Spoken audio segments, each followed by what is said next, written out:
If you like the story, you can support the author on Patreon. Link is in the description. Chapter 1, Introducing Ying Ye Zhenshi / Enrollment.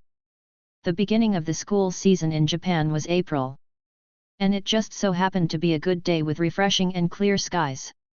Today was also the opening day of Tokyo Metropolitan Advanced Nurturing High School. Advanced Nurturing High could be regarded as a very special school. Not only was the school kept closed for management purposes, but students were also directly kept inside for 3 years, which meant that for 3 years they could not meet with their families. Neither could just about anyone enter the school at will, nor could families even think about gaining entry into the school to see their kin.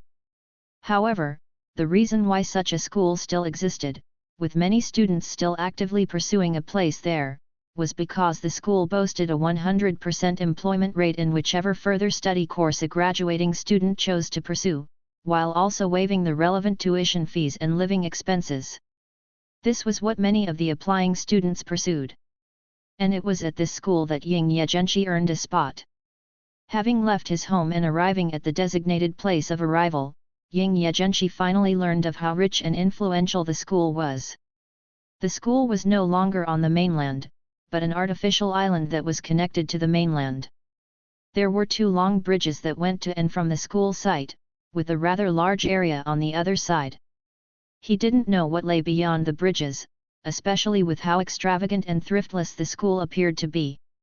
Making his way onto the artificial island of the Advanced Nurturing High, Ying Ye Zhenshi embarked on his journey to the school by first boarding the special bus leading right to the academy. He still felt a little out of place because of how outrageous the school's background was. With how this school spends loads to cultivate the future generation of the elite, how could it possibly recruit students like me? Were they really not afraid of what he would do there? As he was thinking so, his mother's sincere plea before he left for the school was brought to the forefront of his mind. "Little yet, don't do anything weird anymore. Although I can understand that you have all sorts of chiyuni fantasies at your age, it's too scary for me knowing you're messing with all those bad people. Think about it for Mom's sake. What would I do if something happened to you? I don't ask too much, as long as you finish the 3rd grade honestly, even if you fall in love with someone early, I can accept it.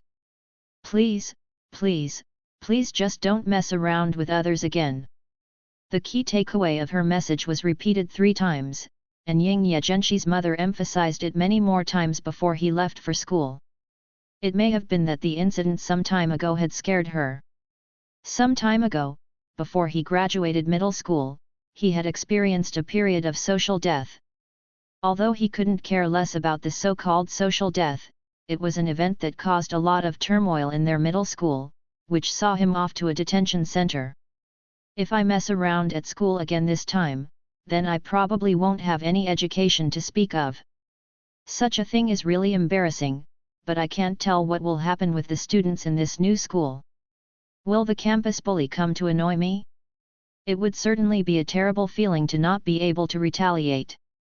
If I don't do anything about it, it will be too difficult to live. My mother really likes to make life hard for me, sheesh. Don't you know that young people can't control their tempers? People can't control themselves when they encounter certain things, especially young people. If they are not young and vigorous, are they still young? But my request must be taken seriously. You have to reduce your mischief at least. If you know it is too excessive or unnecessary, don't do it. And even if you do it, make sure you are not caught. From now on, I will try to be an ordinary and honest high school student and will look forward to my new school life. I hope there will be no more situations that will cause my family to feel worried about me. But if I can, I should fall in love early." It seems that Mother's plea had that message in it. It seems that Mother can't wait to become a grandma. Isn't she even more anxious than me? Is love something necessary for high school students anyway? It feels too troublesome since women will only affect the speed of me becoming stronger, right? Sitting on the bus, Ying Ye Zhenshi had wild thoughts. For his future campus life, he had both expectations and some anticipation. He was looking forward to the good, but also looking forward to bullying and being bullied. This was quite contradictory. While this was going on, the bus came to a stop and the door opened. Passengers got on the bus, including men, women, and children.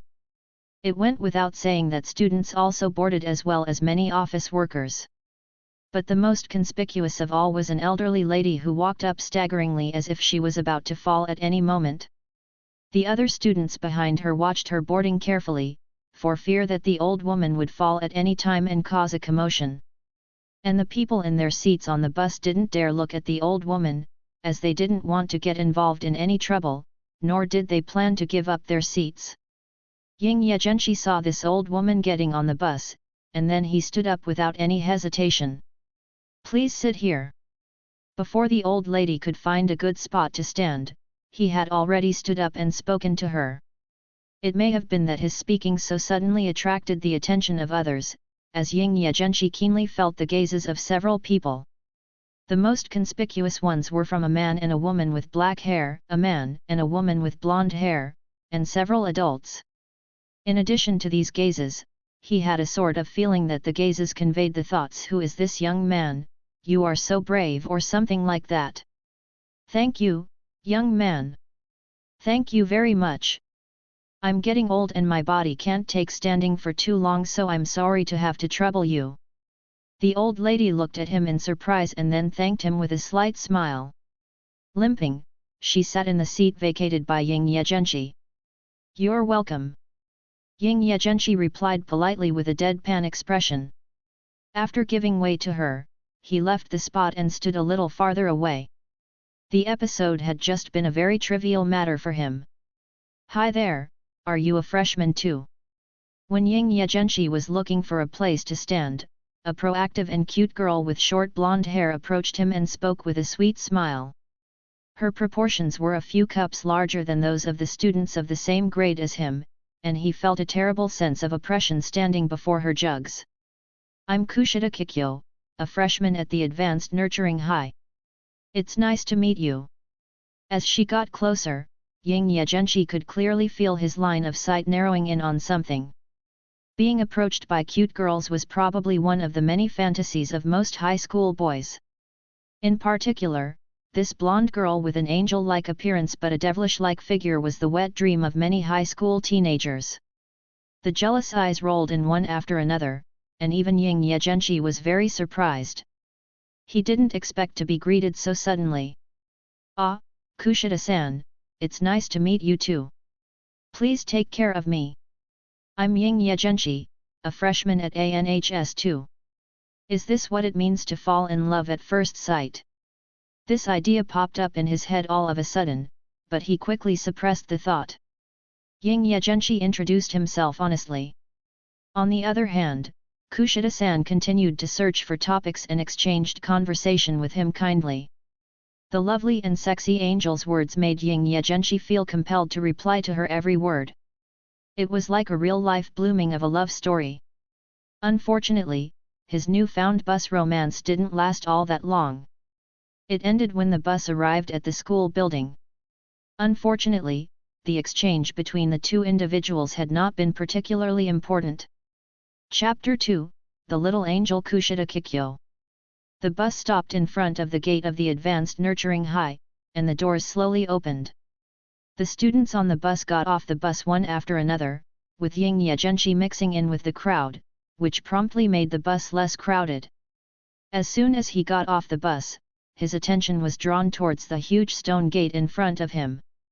The carefully carved huge stone gate was the barrier to this school. "It's really high." Ying Ye Zhenshi looked up. The huge entrance gate that was like the bottomless depths of the abyss that could swallow everyone up gave him a sense for the grandeur of the school. "This is a great academy. It's going to be great being able to study in such a school. We need to keep in touch more in the future." "Ying Ye-san." Kushida Kikyo, who was beside him, continued to chat away like a little angel. That attitude had made Ying Ye Zhenshi feel like a mature individual. "That's right, Hanada-san. Contact me when you have the time." Obviously, he did not leave any contact information with her, and without turning around to speak to her again, Ying Ye Zhenshi walked towards the campus, stepping beyond the gates of the abyss. He could not wait to embark on his campus life. Hanada-san. Ying Ye Zhenshi left, leaving Kikyo Kushida tilting her head cutely, stunned in place, wondering if she had misheard just now. After having communicated on the bus for so long, did the other party not even remember her name? A man and a woman who got out of the bus behind her sent her weird looks, as if they had witnessed this scene and saw that the male couldn't even remember her name. Without leaving a word and without displaying a mocking expression, he entered the campus with a neutral facial expression. In a sense, his words and actions were in sync. Ying Ye Zhenshi wanted to get to know the school first. After receiving the notification about where he should go, Ying Ye Zhenshi successfully found his class. Class D of the first grade, have the allocations already been arranged? When he arrived at the class, there were already a few people in it. Most of the students sat in their seats and looked at the school materials on their desks alone or were staring off into nowhere. Ying Ye Zhenshi didn't bother with them, found the seat he was assigned and sat down, then pondered over his seat. It was not like his seat was in the back row next to the window, which was usually the main character's seat, but the position next to the corridor of the second row. There were cute girls sitting in the seats in front and behind him, but no one paid him any special attention. There was no one beside him as they probably hadn't arrived yet. In such an environment, students entered the class one after another, and the classroom gradually became full, with Kikyo Kushida being one of the new entrants. And the other party's seat just so happened to be the empty seat next to Ying Ye Zhenshi. As soon as she found her seat, she displayed a kind smile, beautifully coloring her looks. "Great, Ying Ye-san, we are in the same class. I was worried that we would end up becoming strangers in different classes, so that's great." Coming to her seat and putting down her school bag, Kushida Kikyo said happily. She put her hands together and let out a sigh of relief. It appeared as though the girl became even more relaxed because of his presence. "Ah, what a coincidence, Noda-san." Looking up at the girl with a big chest, Ying Ye Zhenshi also smiled. Those who had a low EQ would have said they had only just met on the bus, and so they were still almost equal to strangers. But boys like that would not be taken to too well. "Ying Ye-san." This reply directly caused Kushida Kikyo's expression to become stiff, and then she complained in her heart once again. She also patted Ying Ye Zhenshi lightly. "Really, you remembered it wrong again, and you are still saying a different name every time. Do you really not remember my name? You have to be joking. It's really not right to be making such a joke. It's in bad taste. Is it really okay to have physical contact with boys like this without caring for propriety? It seems that I have never met such a girl. Is this how high school students behave? Wow, it's amazing." There were 10,000 thoughts running through his mind, but Ying Ye Zhenshi remained expressionless, thinking about his classmate's name carefully and apologizing. "Ah? Did I remember it wrong? I'm sorry, my memory is not very good, so let me think about it." "Shiba-san? No, don't remind me, let me think about it." "Oda-san? Tiangang? Tianxia? Yamashita? Matsushita?" Ying Ye Zhenshi rejected Kushida Kikyo's attempts at prompting him and guessed one by one. His voice and the words he said had already attracted the attention of others. After all, the sight of having forgotten another person's name was really quite tragic, especially when it came to the name Matsushita. A girl with supple, long brown hair sitting a few seats behind Kikyo looked at him unexpectedly, and then focused on their conversation. Her name was Matsushita, and someone suddenly called out her name, which shocked her. Strange names came out one after another, and finally, Kushida Kikyo couldn't listen to him anymore. "Ying Ye-san, please remember that it is Kushida Kikyo. My name is not Oda Shibata. Please take note of it." Holding Ying Ye Zhenshi's hand directly, Kushida Kikyo stared at him with teary eyes, as if she was going to cry if he didn't agree. Physical contact again, what on earth are your intentions here? Hanada-san? It's just a name, why do you need to care so much? Ying Ye Zhenshi complained in his heart. Oh, sorry, I see, Kushida-san. I'll remember it for next time. While his hand was held by her soft hands, Ying Ye Zhenshi sincerely promised her. Kushida, who was now assured, believed in Ying Ye Zhenshi's promise. Then, Kushida Kikyo actually felt Ying Ye Zhenshi's hand which was held within her palms. Ying Ye-san's hands seemed to be very strong. Do you exercise regularly? While she was talking, she made all sorts of gestures, grabbed Ying Ye Zhenshi's hand and directly clasped it in between hers, as if trying to get her fingers intertwined with his. She seemed to be feeling the power in his palm. It's easy to misunderstand your intentions. And this feeling made him hold back all kinds of thoughts in his heart. Sure enough, it was because of this that he couldn't remember Hanada's name this entire time, and so it was entirely her fault. He didn't want to appear like a pervert because his hand was the one that was grabbed by the girl to play with, so Ying Ye Zhenshi explained slowly. Well, I'm a little interested in sports, but I am just at a so-so level, and I am part of the group of people who just play for fun. Then I will look for Ying Ye-sam if I want to exercise in the future. And this response made Kushida Kikyo smile sweetly and talk even more cutely. As for the truth, only she knew what her true thoughts on the matter were. The conversation between the two had attracted the attention of many students. On the first day of having met, they talked so much, and they were even communicating in such a friendly way in the classroom, with their hands all held together.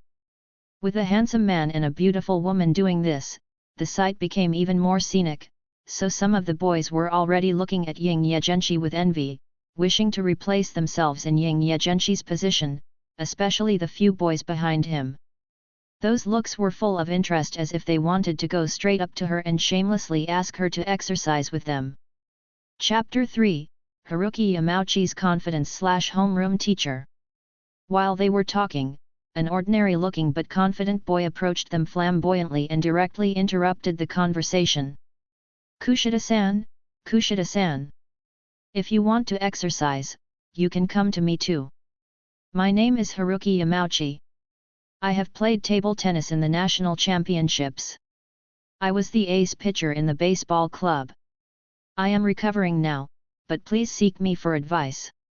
He appeared acquainted with her as if having listened to the conversation between the two earlier. And while speaking, he fiddled with his hair, which seemed to make him out to be someone handsome. Looking expectantly at Kushida Kikyo, he wanted to reach out his hand, hoping Kushida Kikyo would hold his hand too. Oh, Yamauchi-san is so amazing.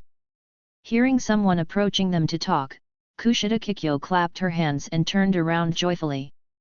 Before turning around, she squinted at Ying Ye Zhenshi, but Ying Ye Zhenshi's facial expression didn't change at all, despite Kikyo Kushida looking at Haruki Yamauchi earnestly.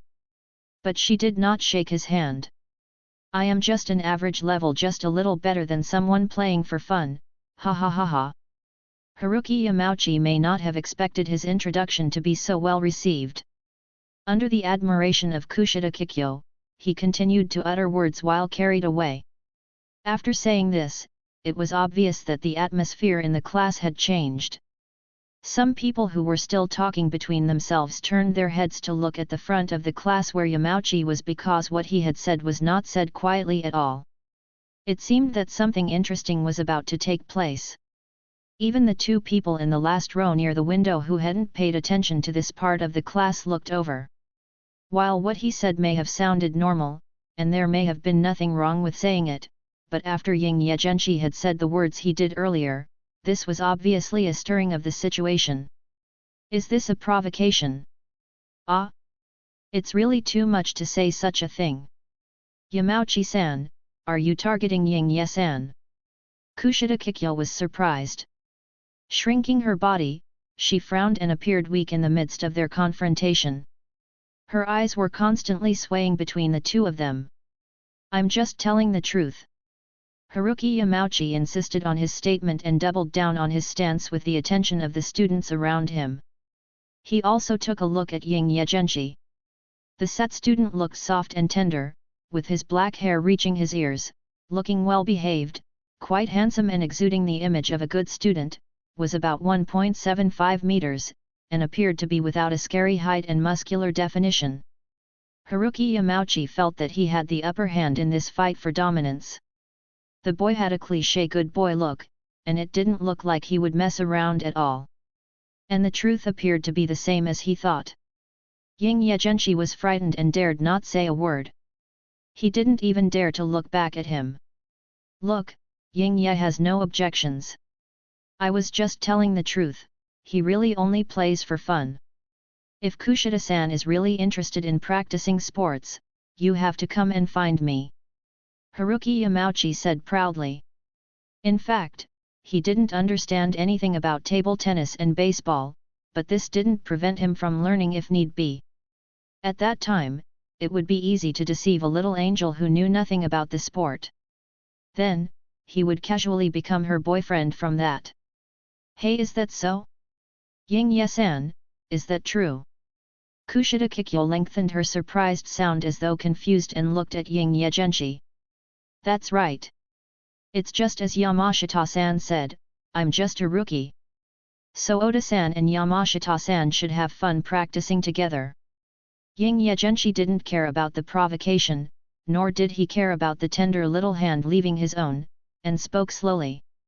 But the two sentences he said offended the two people. Hey, I made it very clear just now. My name is Haruki Yamauchi. Do you have bad hearing? Haruki Yamauchi spoke first and appeared unfriendly, as though trying to suppress Ying Ye Zhenshi. This made Ying Ye Zhenshi very happy. He couldn't wait for the rattled kid to touch him. His eyes displayed anticipation. Haruki Yamauchi felt a strange feeling. And what about me? Didn't you say you remembered? My name is Kushida Kikyo. The same was true of Kushida Kikyo next to him, and she added her piece. She had some doubts in her heart. Does this Ying Ye Zhenshi like boys? All this while he had seemed indifferent to her presence, but all of a sudden he changed after a man came. She actually felt that his eyes had gained a little excited edge. It was like he was looking at some sort of beauty. And not like he was angry about being bullied. Okay, Yamauchi-san, Kushida-san. I will remember for next time. Unaware that he had become someone who liked boys in the eyes of others, Ying Ye Zhenshi looked at the two of them with sincerity in his eyes, making both of them wonder if Ying Ye Zhenshi was just fooling them. It's okay if you can't remember. I think you are not only bad at exercise, but your brain is probably not much better. Continuing to chat with you will probably make me stupider. Then let's arrange something soon. We have to make time to play together, Kushida Kikyo-san. First, he mocked Ying Ye Zhenshi and then looked at Kushida Kikyo as if he was no longer interested in the boy. This time he had referred to Kushida Kikyo by her full name. Haruki Yamauchi was already thinking about the time when he could say her first name directly. He even thought of the name of their first child in his fantasies. When it came time to get married, he would need to invite the idiot Ying Ye Zhenshi. After all, being handsome was useless, as even if girls approached your front door, these days, you would still have to use your brains to pick up girls. Haruki Yamauchi thought very intelligently. This was the supposed difference between the two. Okay. Kushida Kikyo smiled. This stimulated Haruki Yamauchi even more. Haruki Yamauchi still wanted to continue to ask for her contact information, so that it would be convenient to chat with her later. But at that moment, a person walked in from outside the room, and at the same time, the bell rang, announcing the start of school. From first impressions, she seemed to be a very rigid and disciplined teacher. Her age fell in the delicate limbo of being older than the students but no more in age than 30 years old. Her long hair was tied into a ponytail at the back of her head. It seems that all the students are here, so the class will now start, and everyone should return to your seats. My name is Sae Chibashira, and I'm the homeroom teacher of your class Class D. I'm usually in charge of teaching Japanese history. Wearing a black suit with her hair tied into a long ponytail, she had people swooning over her looks. Her facial expression was cold and expressionless, and her sacrosanct attitude gave everyone the feeling that she was a qualified teacher. When she was talking, she looked down on the class sharply, which gave the students a special kind of pressure, which could be regarded as some sort of teacher's sense of oppression. Under the oppression of Sae Chibashira, the students quickly returned to their seats, and even Yamauchi-san, who wanted to learn of Kushida Kikyo's contact information, meekly returned to his seat. Chapter 4, School Rules /100,000 Ally or Competitor. Ahem, good morning new students. My name is Chibashira Sae and I am in charge of your class this year. I teach Japanese history. This school doesn't rearrange the classes every year, so over the next 3 years, I hope I get to know all of you. Best regards. Although the entrance ceremony will be 1 hour from now in the gym, I will now distribute the list of special rules of this school and the matriculation guide. These have already been sent to you all, but in case you haven't read through it, please do so in your own time.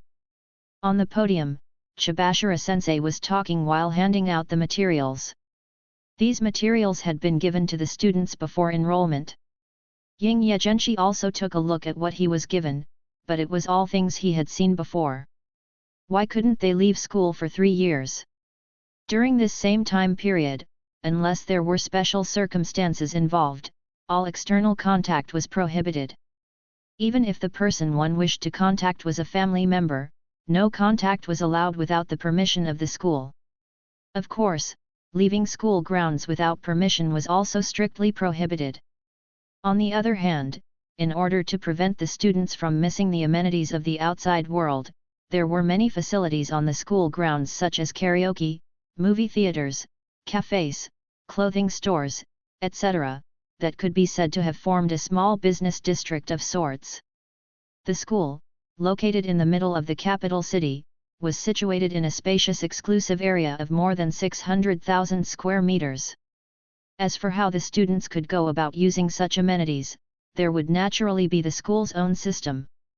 This special feature of the school was called the S system, where all students would receive points distributed by the school. I will now hand out student ID cards. With this card, you can buy anything from any of the shops and facilities around campus. It works like a credit card. However, be careful of how many points you use. There's nothing you can't buy at school. If there's something on school grounds, it's purchasable. Ying Ye Zhenshi also received his student ID card, entered his student ID number into the mobile phone distributed by the school, and then set a password to use it. Student cards can be used by swiping them on the machines. Using the machines is really easy, so you won't have any trouble with them. The points will be automatically credited on the first day of the month. Everyone should already have 100,000 points on their card. Also, 1 point is worth 1 yen. Any further explanation is unnecessary. As Chanis Hora continued to lay out the mechanics of the school, the classroom began to get rowdy, as the number of points they were handed dawned on the students. In other words, they had just received an allowance of 100,000 yen from the school just after entering. That was a pretty hefty amount of money to give to high school students. Even Ying Ye Zhenshi felt the situation was quite surreal. 100,000 yen. Is this really pocket money that students will be able to handle responsibly? Isn't the school going to have to close down due to bankruptcy? Is this truly a fair distribution of 100,000 points? Because I find it hard to believe that there is really fairness in this world. What is this school doing? In an instant, Ying Ye Zhenshi came up with some conjectures and conspiracy theories. What Chibashira-sensei said next proved his conjectures even more. Were you guys surprised by the amount of points given? This school measures the abilities of students. Everyone here, who passed the entrance exam, has shown some level of merit and worth. The amount of money is a reflection of your skills. Use without holding back. After graduation, however, all the points will be taken back. Since it's impossible to change these points into cash, there's no point in saving up the points. How the points are used is up to you. Use it on things you like or need. If you feel that there is no use for some of your points, you can always transfer them to someone else. However, bullying other people for points is prohibited. The school is very strict on matters concerning bullying. In the classroom that was full of confused students, Chibashiro looked around at the students. Using strength as the standard to measure students, do the number of points we receive represent our evaluations? That is to say, as long as they feel that the student's strength is not worthy of the 100,000 points, then will they not be issued? It should be like this, right? But why not make it clearer? What is the purpose of this teacher's play on words? Isn't this completely leaving my classmates in the dark? Or is there a special situation I am not aware of? It's not the behavior of a good teacher to fool a group of young people who have no experience in the world and to convince them to spend recklessly. Is this some sort of special test? She also specifically reminded us that violence or intimidation could not be used. Do they know who I am? Was that a special warning? Or is it just the school rule? Then why would they even allow me to join? Is there a secret behind all this? That ambiguous statement of hers, was she saying that as long as we are not discovered, violence is allowed? Since school points can buy everything, if bullying was discovered, could I use my points to cancel the punishment? Based on his teacher's words, Ying Ye Zhenshi's thoughts on such matters became clearer. But what was not clear right now was whether the play on words was the teacher's personal actions or the school's directive. Honestly, he had a lot of questions in his mind with which he could write a book of 100,000 whys. Chibashiro-sensei on the podium didn't care about the students' confusion at all. In this chaotic atmosphere, the students had not recovered just yet. After scanning the students in the class, she continued with her announcement. It seems like no one has any questions. Well then, please lead a good student life. Don't forget to go to the gymnasium for the opening ceremony. After the opening ceremony, you will be free for the day. You can do whatever you want. After leaving those words, Chibashiro left the class on her own, which seemed a bit irresponsible of her. She left the students who were still a little confused to work things out themselves. It seems that not everyone has recovered from the huge amount of 100,000 points. They are probably already fantasizing about a better life in the future, and they didn't even pay attention to what teacher Chibashiro was saying. Or did they already sense something was off, and they were just hiding their thoughts? Or are they waiting for someone else to ask? Watching his teacher leave, Ying Ye Zhenshi observed the situation of the students in the classroom and gave up his idea of asking. Regarding the situation of this school, he would learn what he needed secretly.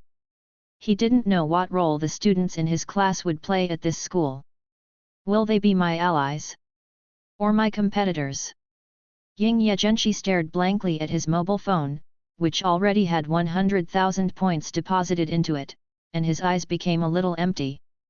His attention was already directed toward the conversations of his classmates. Chapter 5, Ying Ye Zhenshi's classmates / a weird class. The whispers of the students around him trickled into his ears. Their voices became louder after the teacher left. This school doesn't seem to be as strict as I thought it would be. How do I put it? It is actually pretty chill. I was worried about it being very strict, but now I feel so good. Great, we have 100,000 points every month. The school seems to have a lot of shopping malls. I wonder if there are any game consoles in any of them. Hey, do you want to go shopping at the mall when we come back from the ceremony? Let's go shopping together. Well, whatever. If we have these points, we can just buy anything we want. How great is it that we made the cut for this school? The students living in the moment fantasized about their bright futures. It didn't matter to them what the school had stipulated, such as the compulsory lodging away from home, prohibition of leaving the school premises, and the prohibition of contact with the outside world, etc., since they were expecting these things when they enrolled. But they couldn't have known the school would provide points equivalent to real-world cash and the ability to use the surrounding facilities free of charge, on top of the fact that there was no tuition fee at all. In their view, they had already benefited from enrolling at ANHS even before the first day ended. But the greatest charm of this high school lay in the almost 100% employment rate. This was a state school that provided thorough guidance and was committed to supporting students in their future endeavors. The school had carried out large-scale publicity on this point. Among the graduates, many people have become famous because they graduated from this school. Usually, even in the most famous and high-achieving schools, the number of professional fields in which the students would enter would be quite limited. Schools would either specialize in sports, music, or something computer-related, but here, no matter what field a student wanted to specialize in, they could make students' wishes come true. This was a school with such a system and a highly esteemed reputation. And listening to the chatter of the students around him, Ying Ye Zhenshi began to doubt the authenticity of the school's claims and the intelligence of his classmates. Are they just pretending? Or do they really think what they're saying? Didn't the teacher make it clear enough? Did they never have any doubt about the 100,000 points? Haven't they ever asked themselves whether they deserved such treatment? Am I the one being retarded? Is the state's finances so large that they can afford to spend so much on mere school students? It's like these lot have been brainwashed to think a certain way. It's as if they have entered an amazing school with no faults. It didn't matter whether or not the students were pretending to be dumb or actually read between the lines of their homeroom teacher's introduction. Everything would become clear to him after investigating. Until then, Ying Ye Zhenshi just needed to be as social as possible.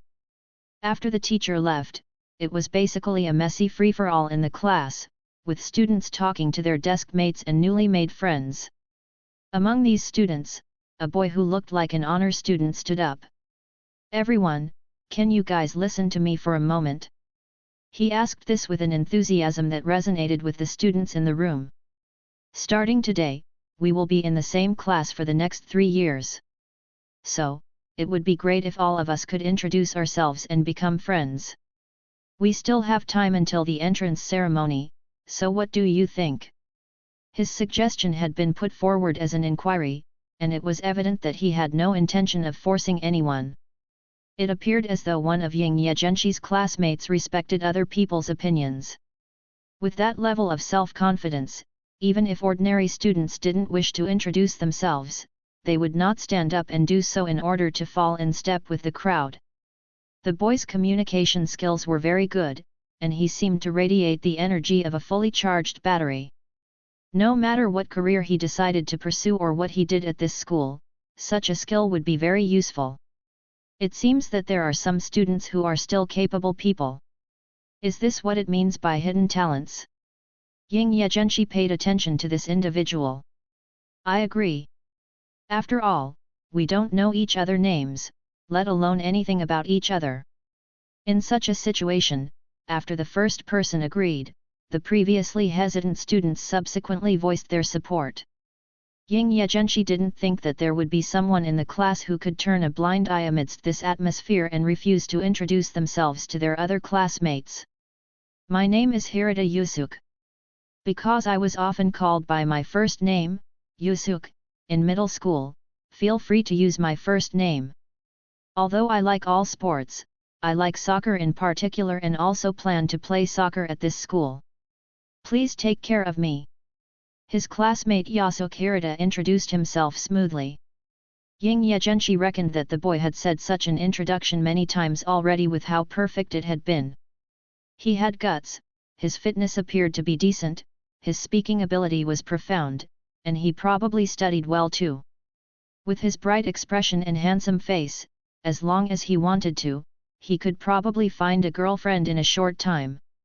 Maybe he'll be involved in some love triangle drama eventually. Ying Ye Zhenshi thought so.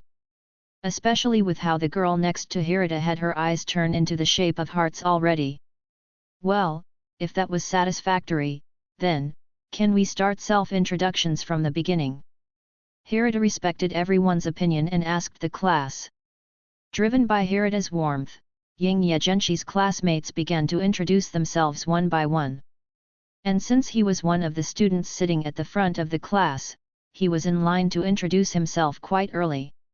When he finally stood up, many people were already looking at him with weird looks. It may have been because of the incident between Haruki Yamachi and Kikyo Kushida. My name is Ying Ye Zhenshi. I don't have anything I particularly like or dislike. I hope I can get along well with everyone. Glancing around, he introduced himself in a pretty ordinary manner. There was no doubt in his mind that this was a very perfunctory self-introduction.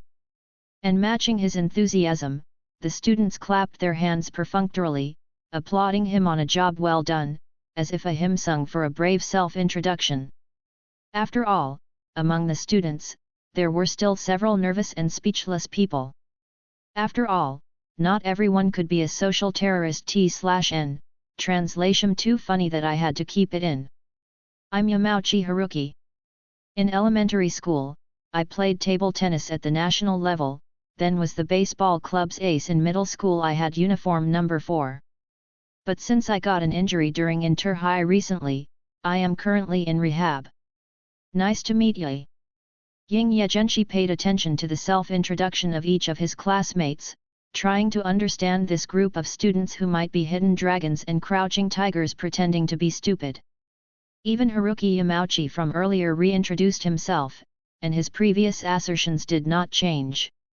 Was his name Yamu? Yamashita?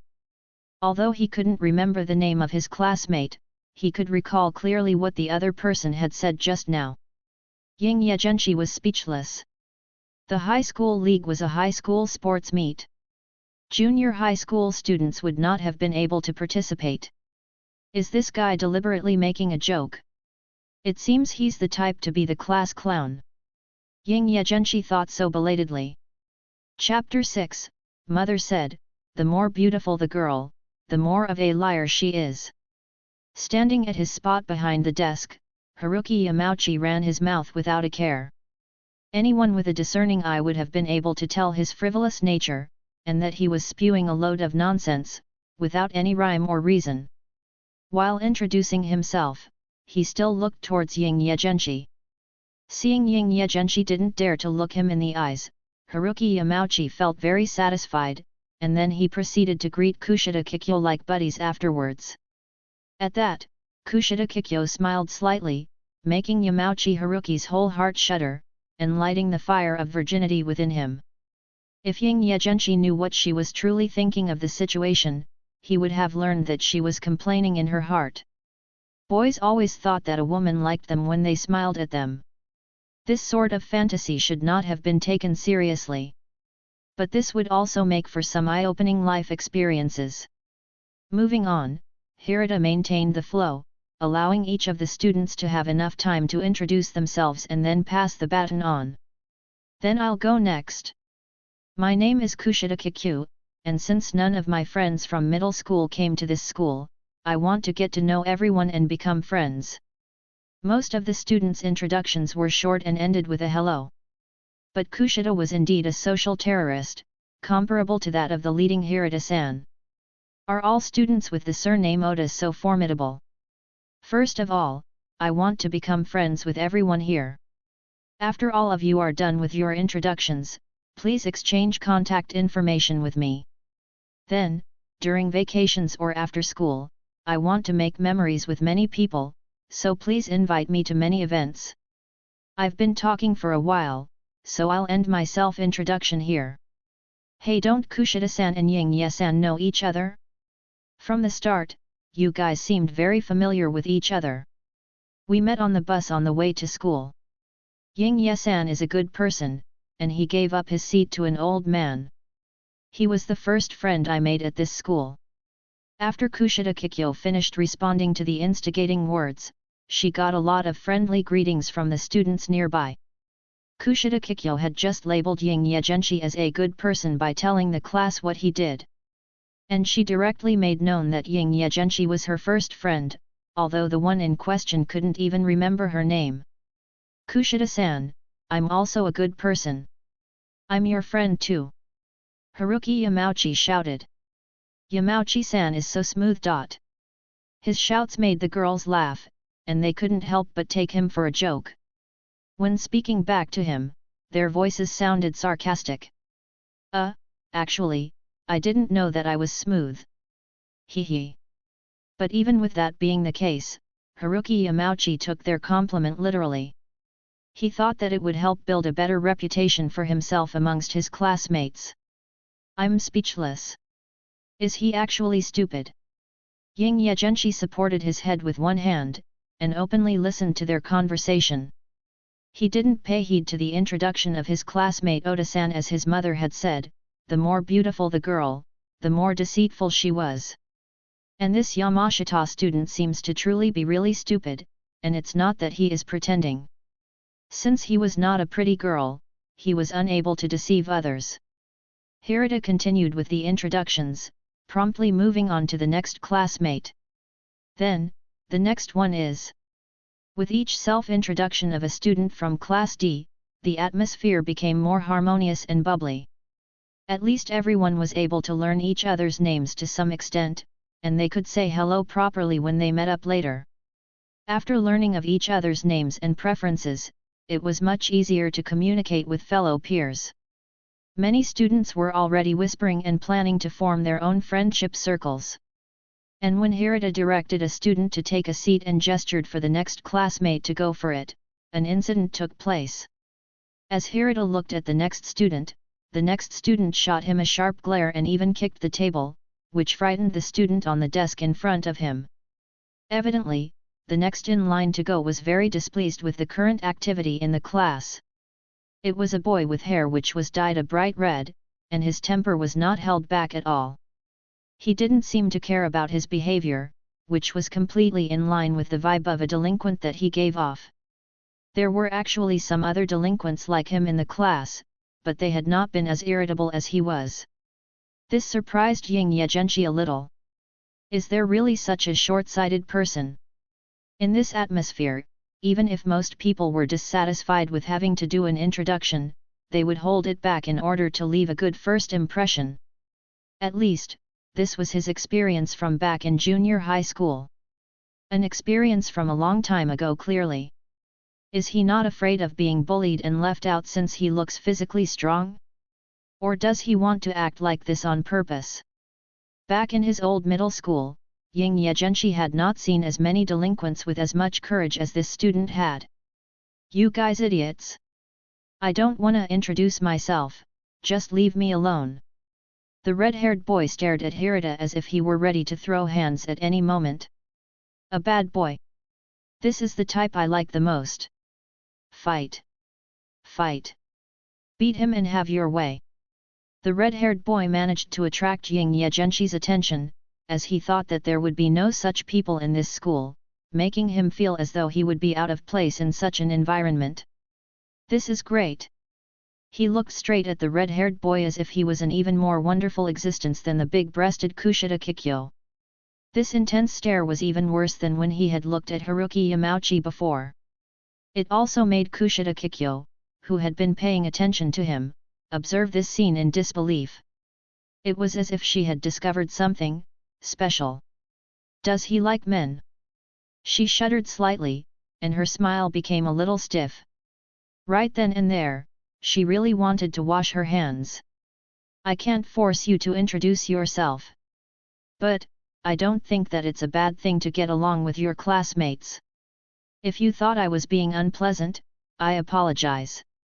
When Ying Ye Zhenshi thought that the two sides were going to end up in a physical altercation, Hirata Yasuke sincerely apologized and maintained his friendly attitude.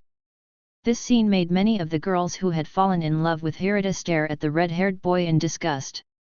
Based on this situation, the popularity of the young man could be deduced quite easily. Is this also within your calculations? Hirata Yasuke is starting to reveal himself now. People who play these sorts of tricks really have the dirtiest hearts. Sure enough, that bad boy is going to fall into a heap of trouble sooner or later. Ying Ye Zhenshi stared at Yasuke Hirata. He didn't know what move this person would make now. Would he have the class isolate the unruly student? Ying Ye Zhenshi certainly looked forward to the outcome. Chapter 7, Beautiful Dorm / Hori Suun. The red-haired boy instantly became the target of scorn in the class. But the red-haired boy confronted the negative attention impetuously. If there had not been that many people giving him dirty looks, Ying Ye Zhenshi really doubted whether the red-haired boy would get up and fuck them all up right there and then. This is so annoying. I didn't come here to play some sort of dating game. If you want to make friends and play house, you can play it yourselves. In the end, the red-haired boy still couldn't hold back Hood's anger, as he stood up directly and shouted out ferociously. Leaving the classroom directly, there was no chance for Hirata to try to convince him otherwise. Just like in the case of the self-introductions earlier, if there was one person to start something, there would be a second person to follow. And so, several students followed his lead and left the classroom one by one. They were the classmates who had been overwhelmed by the atmosphere before and hadn't left immediately. In fact, they appeared as though they couldn't stand the atmosphere for a while now, and wanted to leave a long time ago. Ying Ye Zhenshi didn't leave, and he found the situation a pity. What a pity! Can you still tolerate this slight? Weren't you supposed to beat up the whole class? Then he paid attention to everything in the class like a bystander, and he gradually came to learn of the attitudes and personalities of the many students in the class. Knowing nothing would have made him feel uneasy, especially when he knew that there were issues with this school and that there were tests of understanding. Even after such an interruption, the rest of the students introduced themselves well, and the session ended with everyone remaining feeling semi-satisfied. Based on what he had seen of the situation of Class D of the first year, it could not be ruled out that there were some hidden talents still lurking, but the main takeaway from the morning's session was that the leader of the class would most certainly be Hirata Yasuke, and the blonde little angel Kushida, together with some other small groups who would hold most of the power. After the homeroom session was over, they all left for the entrance ceremony in the gymnasium, with Ying Ye Zhenshi and his classmates arriving there on time. Then they tediously participated in the entrance ceremony, just listening to the student council president talking about various miscellaneous things, and other extra matters such as clubs.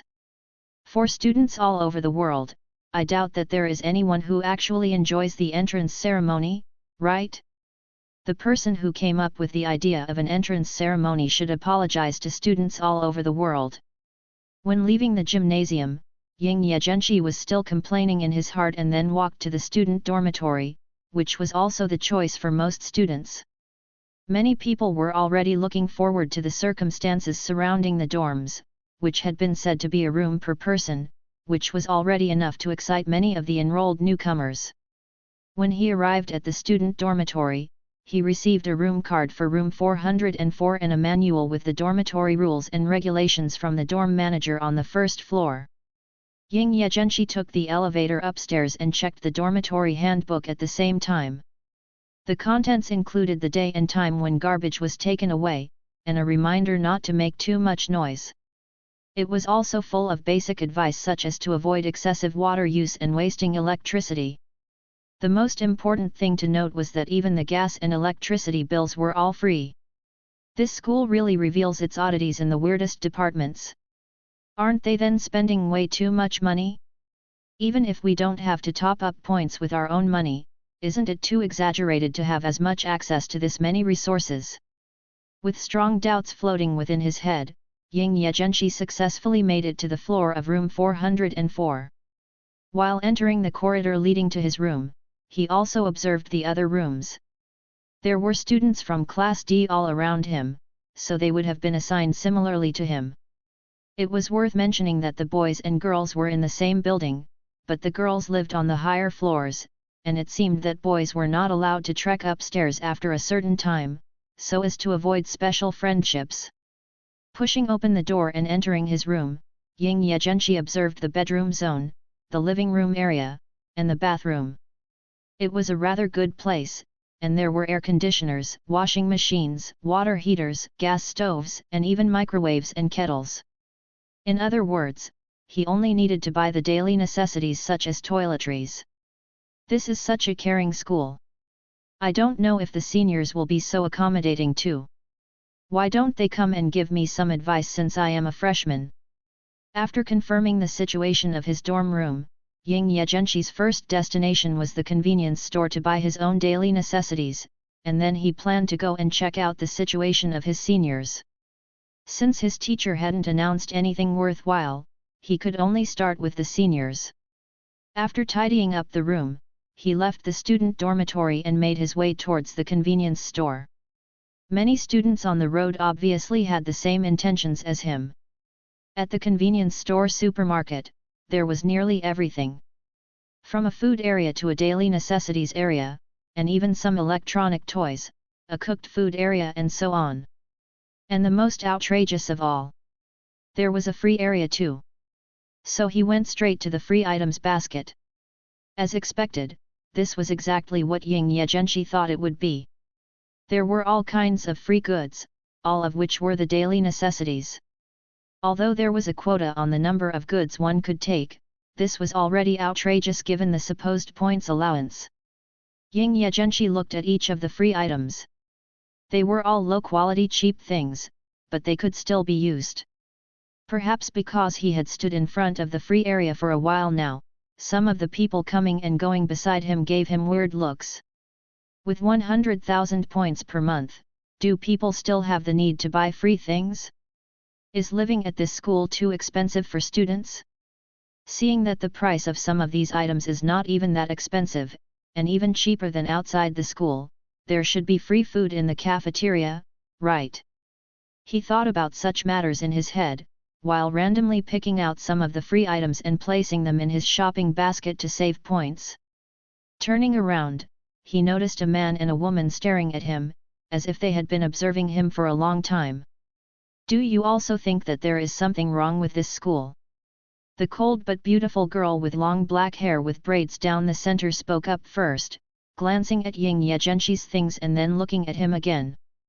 I recall you are Ying Ye Zhenshi in Class D. The one who can't remember other people's names. A person with a good memory was truly quite amazing. Even if they didn't care, they could remember a lot of useless things. Hi, I'm Ying Ye Zhenshi. Please take care of me. Looking at the beautiful girl, Ying Ye Zhenshi muttered an observation in his heart. Why are the students in this school so beautiful? He was sure there was some foul play at hand. Because she was so cold, even if she had taken the initiative to talk to him, her eyes and expressions were completely devoid of any regard. It would be great if she had the personality of Hanada-san. My name is Hori Suun, and you haven't answered my question yet. The cold and beautiful girl, Hori Suun, responded with a frown. Question? What's the problem? Suddenly, they heard a loud noise coming from outside. Ying Ye Zhenshi's eyes drifted towards the sound, and he spotted a loud quarrel going on over there. And the person involved was his classmate. Naturally, it was the hot-tempered, red-haired boy. That young man had a bigger temper than him, but he gave off the feeling of being a fox pretending to be a tiger. If it had been him outside, he would have already swung long ago. Chapter 8, Bad Behavior / the Second Year. Question? What's the problem?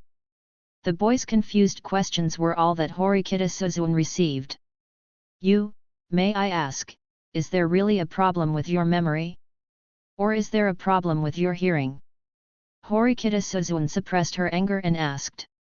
It had been fine watching the charade go on in the class earlier, but now that she was on the end of it, she couldn't help but find him super annoying. And following his line of sight, she also saw the people outside. It's best not to get close to people like that, otherwise you might find your popularity taking a hit. Hori Suun obviously didn't like the red-haired boy, and she did not find it too surprising that Red Hair would find himself in conflict with others so soon. Are you listening to me? Seeing that Ying Ye Zhenshi didn't care about her at all, Hori Suun's tone became a tad colder. Oh, sorry. I don't know what exactly you're insinuating. Besides, my memory and hearing should be fine. With a dazed and ignorant look on his face, Ying Ye Zhenshi responded. This sort of response just so happened to be even more annoying. Is this guy serious? Even Hori Suun looked at him in disbelief. Then you simply don't want to answer. I'll remember this. This world was too unfair. If you carefully curried favor with a beautiful girl, she may come to forget about your existence very soon. But to really make a beautiful girl remember you, it was often as simple as making her angry. After all, whether it was a man or a woman, human beings were inherently vengeful. Watching the beautiful girl leave, Ying Ye Zhenshi was not moved at all. Is this really okay? Horikita rarely strikes conversation first with people. While Horikita Suun went to pay the bill, the ordinary boy remaining stood next to him suddenly spoke. He looked like a very gloomy individual, and he appeared as though he would be the type to have no friends. Oh, I'm Ayanoji Kiyotaka. I've introduced myself in class before. Seeing that Ying Ye Zhenshi's attention was on him, Ayanoji Kiyotaka reminded him of his name so that the boy wouldn't misname him. Hi, Ayanoji-san, I don't quite understand what you're trying to say either. I have something to do right now, so let's talk another time. Giving his farewell to the student in front of him because he didn't know what to say, Ying Ye Zhenshi sincerely gave him an invitation to chat another time. The corner of his mouth rose in a friendly manner, and then he left. Ayanoji Kiyotaka looked at Ying Ye Zhenshi, who was also heading towards the cashier with a blank expression on his face. His eyes quickly moved to the red-haired boy outside. While Ying Ye Zhenshi walked to the cashier, he could still hear the noise outside, which was exactly what he was aiming for. Don't look down on me just because I'm in the first grade, hey! The first year's trying to fight, ha what? Yup, we're here too. So scram, this is our spot. Wow, so scary. What class are you from? Oh wait, never mind. Let me guess, you're in class D, right? So what? Did you hear? He's in the D class. It was really obvious. Oh? What do you mean by that, hey?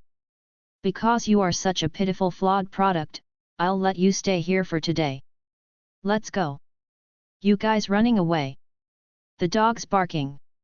Anyway, you guys will face hell soon enough. It was like a bunch of wild dogs were fighting for territory. The laughter and provocative voices of the second-year seniors could be heard from the outside, and the red-haired boy was like a powder keg that was about to explode, ready to detonate at any time.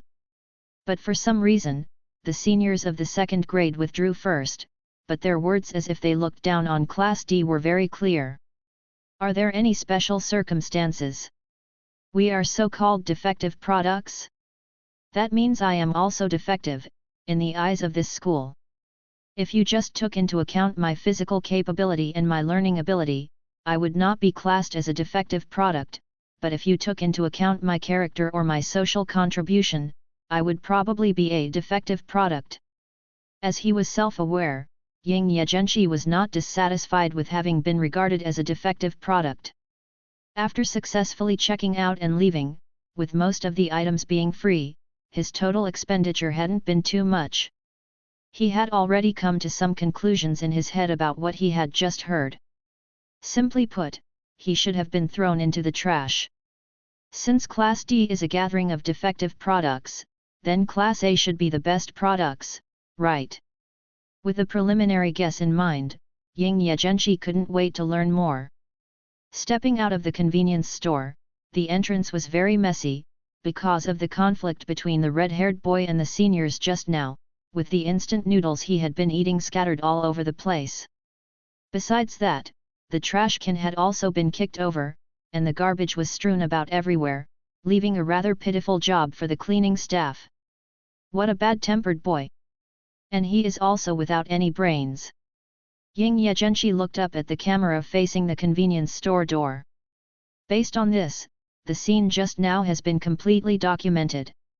Is this how the school evaluates its students? Someone should be watching from the monitor, so will I get extra points if I pick up the trash now? Isn't what happened just now a conflict? If the video is reported to the school, will the school deal with it? Regardless of whether it would be useful or not, Ying Ye Zhenshi returned to the convenience store and asked about the situation of the camera feed. But the matter went smoothly unexpectedly, not only with regard to viewing the feed, but also for copying it. Worth hat being the case, Ying Ye Zhenshi unceremoniously copied it onto his phone. Immediately after putting the things he bought in his dormitory room, Ying Ye Zhenshi went back to the campus area again. If he could not find the information he wanted to find with the seniors, he planned to take the video to the student council to get a feel for their mettle. Not even taking into account whether anyone would be punished as a result of the video, just being able to get some information on and to test the bottom line of the school would already be a huge benefit. The school building had separate floors for each year group.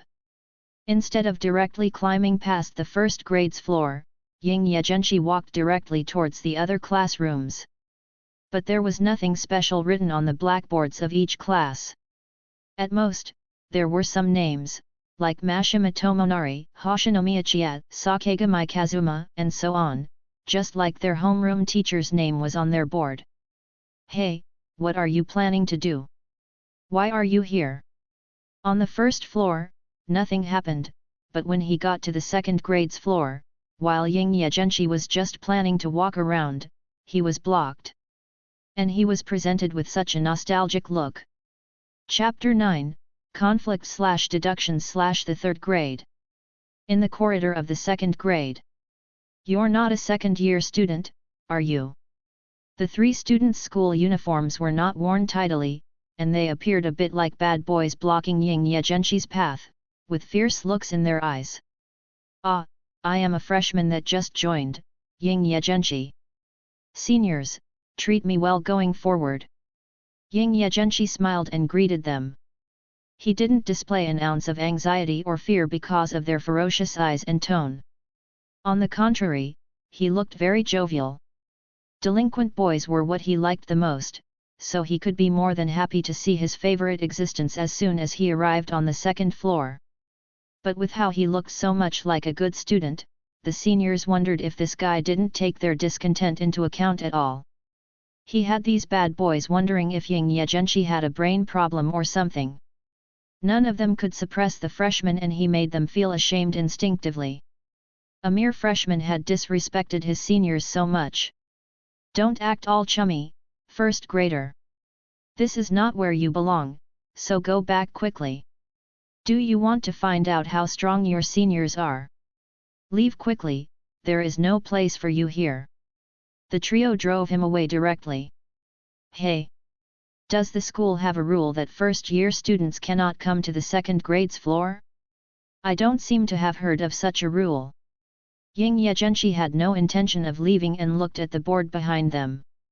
"Here, we make the rules.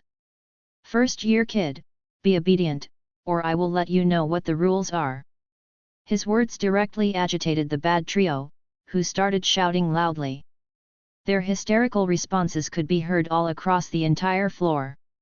The shouts would have been enough to scare the faint of heart. "Really? I don't believe you. Are you seniors going to hit me? I feel a little scared." Following their words, Ying Ye Zhenshi questioned them. There was a faint smile on his face, and he feigned fright. Yet, he still looked up at them, as if putting himself out there to be beaten up. This appearance had the corners of the bad trio's eyes twitching. They were obviously annoyed, but they still didn't do anything. It seems that this year's freshmen are amazing, they don't even listen to the senior students. "You are very annoying." Their noise attracted the attention of many second-grade students, but no one came to stop them or reprimand them. "Sure enough, you are a bunch of useless seniors. You can only bully good people with your mouths. In fact, you are just useless.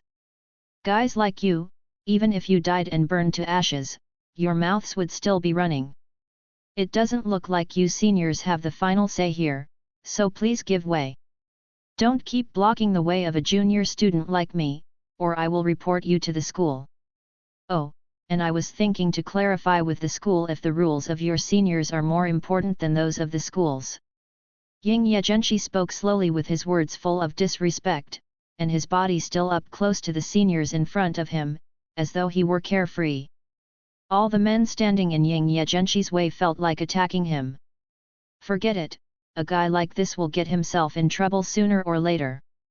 Don't think this is the same as your previous school. Be careful. One of the seniors stood there motionless, with his veins bulging. He looked like he wanted to punch him badly, but when Ying Ye Zhenshi stepped forward as though asking for a punch, the senior was pulled away by the two people beside him. Yet, sure enough, the rules of you seniors are not as mighty as the rules of the school. You're really useless. Thank you for advising me though, seniors. I will be careful and play with you guys again some other time. As there was no one left in front of him, and since it was confirmed that these three people had no intention of fighting him, Ying Ye Zhenshi did not continue the confrontation with them. The three unscrupulous seniors stared at his back. Their hostile eyes clearly conveyed the fact that they would not let this matter go. The three bad guys were planning something. That bastard! Find out for me what class he is in. For a mere freshman, he is so arrogant. Even if he is in Class A in the first grade, I will let him know what hell looks like. Ying Ye Zhenshi didn't bother with their bitching, and walked into the second-year student's spot with a swagger in his step. Many students were dating and playing around there, and there also appeared to be some club activities going on. The arrival of Ying Ye Zhenshi disturbed many of the NPCs, but he completely ignored the gazes of the others and even walked into the class directly. Soon, the second graders all learned of the cheeky first-year student who made a trip to their floor. But Ying Ye Zhenshi didn't care about this. He was standing in front of a small blackboard at this current point in time. He recalled that the first-year classrooms also had a small blackboard at the front, but there were no numbers on it. Standing not too far away from him, a second-year student looked at him unhappily. A1880. B1200. C800. D300. Senior, can you tell me what this is? Looking at the seniors who were standing not too far away, Ying Ye Zhenshi said hello. Unfortunately, no one seemed to be paying attention to him. He took out his phone and took a picture of the board. Could it be, this is the school's rating of you? It's from A to D. Sure enough, the students in Class D are flawed products. Ying Ye Zhenshi stood in the room of Class D, talking to the second-year students, so there were bound to be many second-year Class D students here. When it came to saying the phrase defective products, the volume of his voice was amplified a little. Who are you? What class are you from? Freshman, don't act arrogant. Are you here to cause trouble? These words obviously irritated some of the individuals in Class D. Even the faces of the students from the other classes turned a bit ugly. Sure enough, the irritating words defective products were a common derogatory term no matter what grade one was in. Such were the untold rules of the school. What an unfriendly bunch of seniors. I will play with you again when I have time. Seeing that no one came to beat him up or answer his questions, he decided to leave. And even if they hadn't answered his question, Ying Ye Zhenshi had already got the answer. Sure enough, this is the evaluating standard. Even if one or two people could pretend, but with so many people reacting that way, it should be impossible. If the third grade also has this scoring standard, my guess can basically be confirmed. He waved his hand at them and then went to the floor of the third year. In the third grade, no one obstructed his movements. It may have been that they had already heard about the indigent on the second floor just now, or maybe they just didn't care. With prior experience under his belt, Ying Ye Zhenshi looked at the small blackboard of the third graders' classroom. Chapter 10, Reasoning/Student Council. The same was true of the blackboards in the third-year classroom. Written on them were the points of the third-year students. A2290. B1800. C400. D200. Taking out his phone to take pictures, Ying Ye Zhenshi had basically confirmed his conjectures about the school's evaluation system. The seniors in Class D of the third year are worse off than those in the second grade. Is the competition more intense in the second grade? 200 points. It looks like the free stuff is for them. Are all the students in my class also at this level? Since these seniors of his had such a low number of points, he reckoned it would be difficult for them to live at this school. After glancing at the list of 4 classes in the 3rd grade, Ying Ye Zhenshi found the 3rd year's Class D and walked in.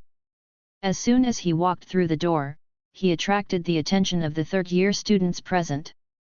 After all, a stranger had entered their classroom. "You are a freshman, right? What's the matter?" Watching Ying Ye Zhenshi enter so boldly, an orange-haired senior from the 3rd year stood up. His tone was neither friendly nor rude. "Can you tell me how many points you can get in a month? It shouldn't be 100,000 points, right, senior sis?" When someone approached, Ying Ye Zhenshi spoke frankly.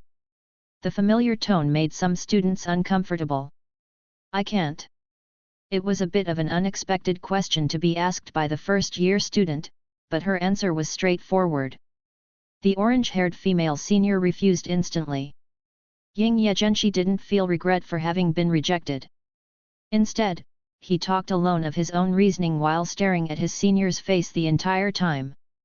"Since senior sis won't tell me anything, let me just take a guess.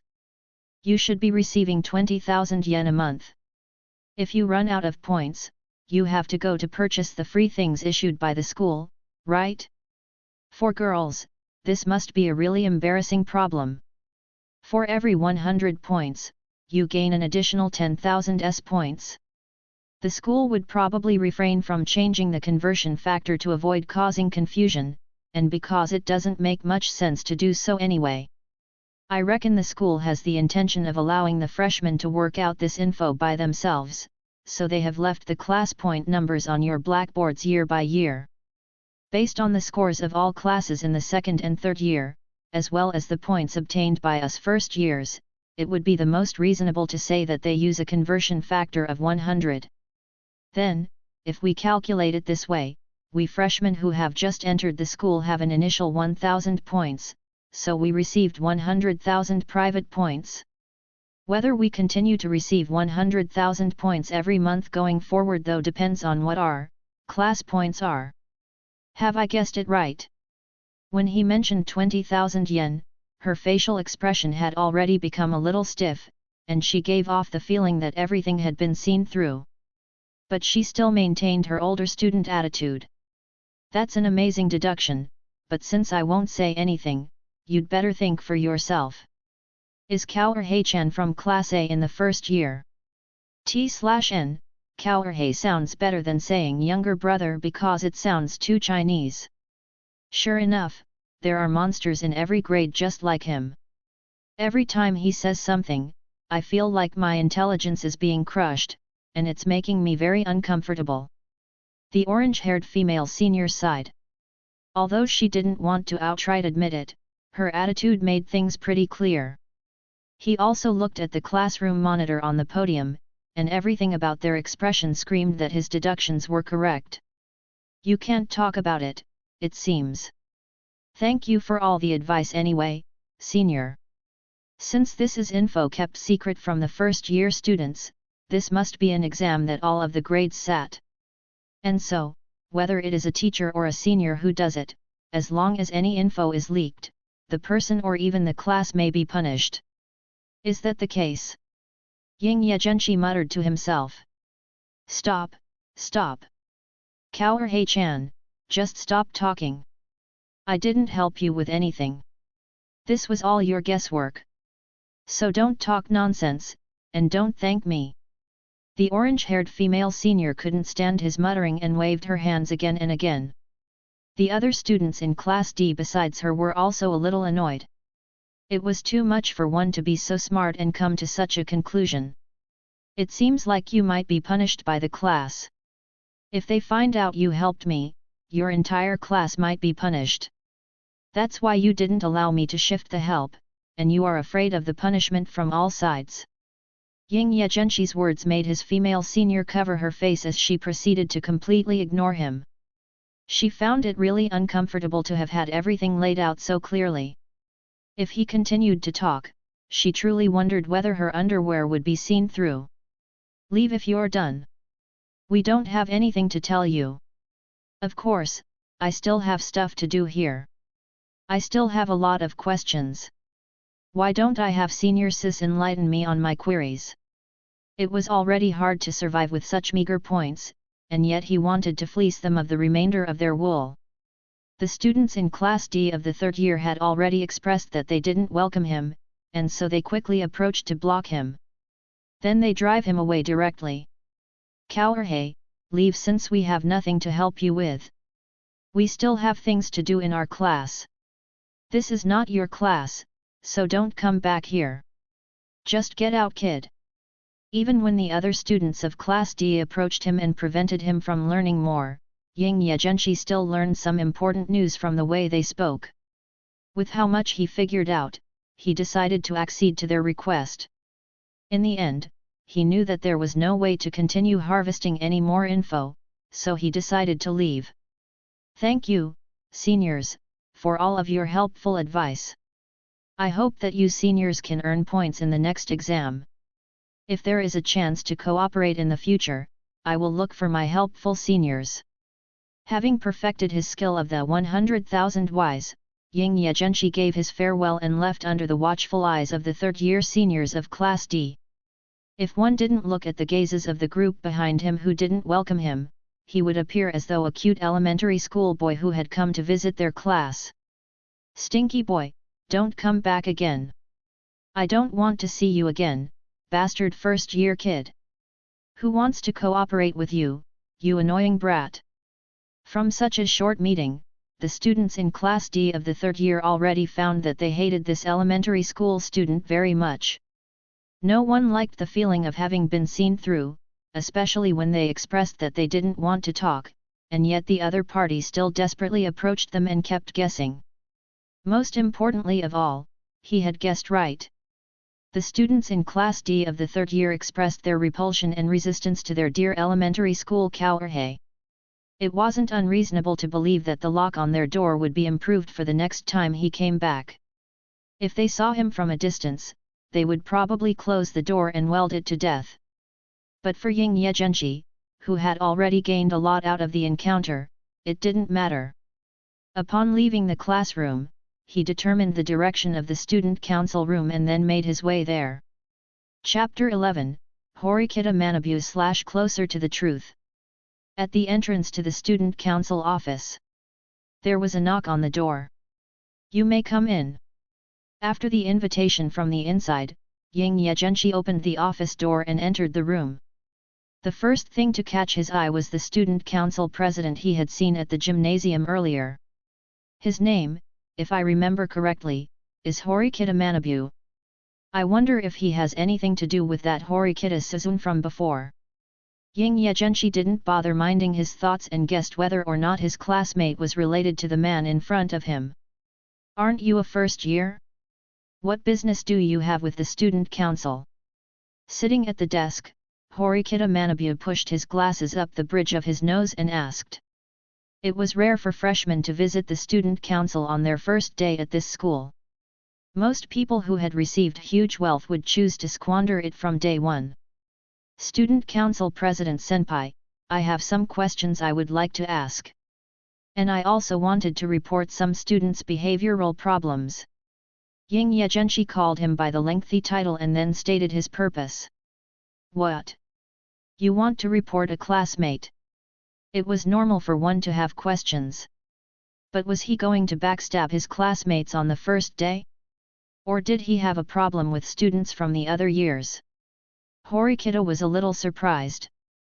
That's right, I wanted to ask the student council president senpai whether the points we get every month as freshmen, that is the 100,000 points, are related in any way to our daily behavior or performance. For example, if our behavior is not good, will our points be deducted? Another thing, are we now at 1,000 evaluation points, and is that why we have received 100,000 points too? So as long as we have less than 1,000 evaluation points, will the subsequent number of points we receive also be reduced? The ratio of evaluation points to the points we receive would then be 1 to 100 or something like that.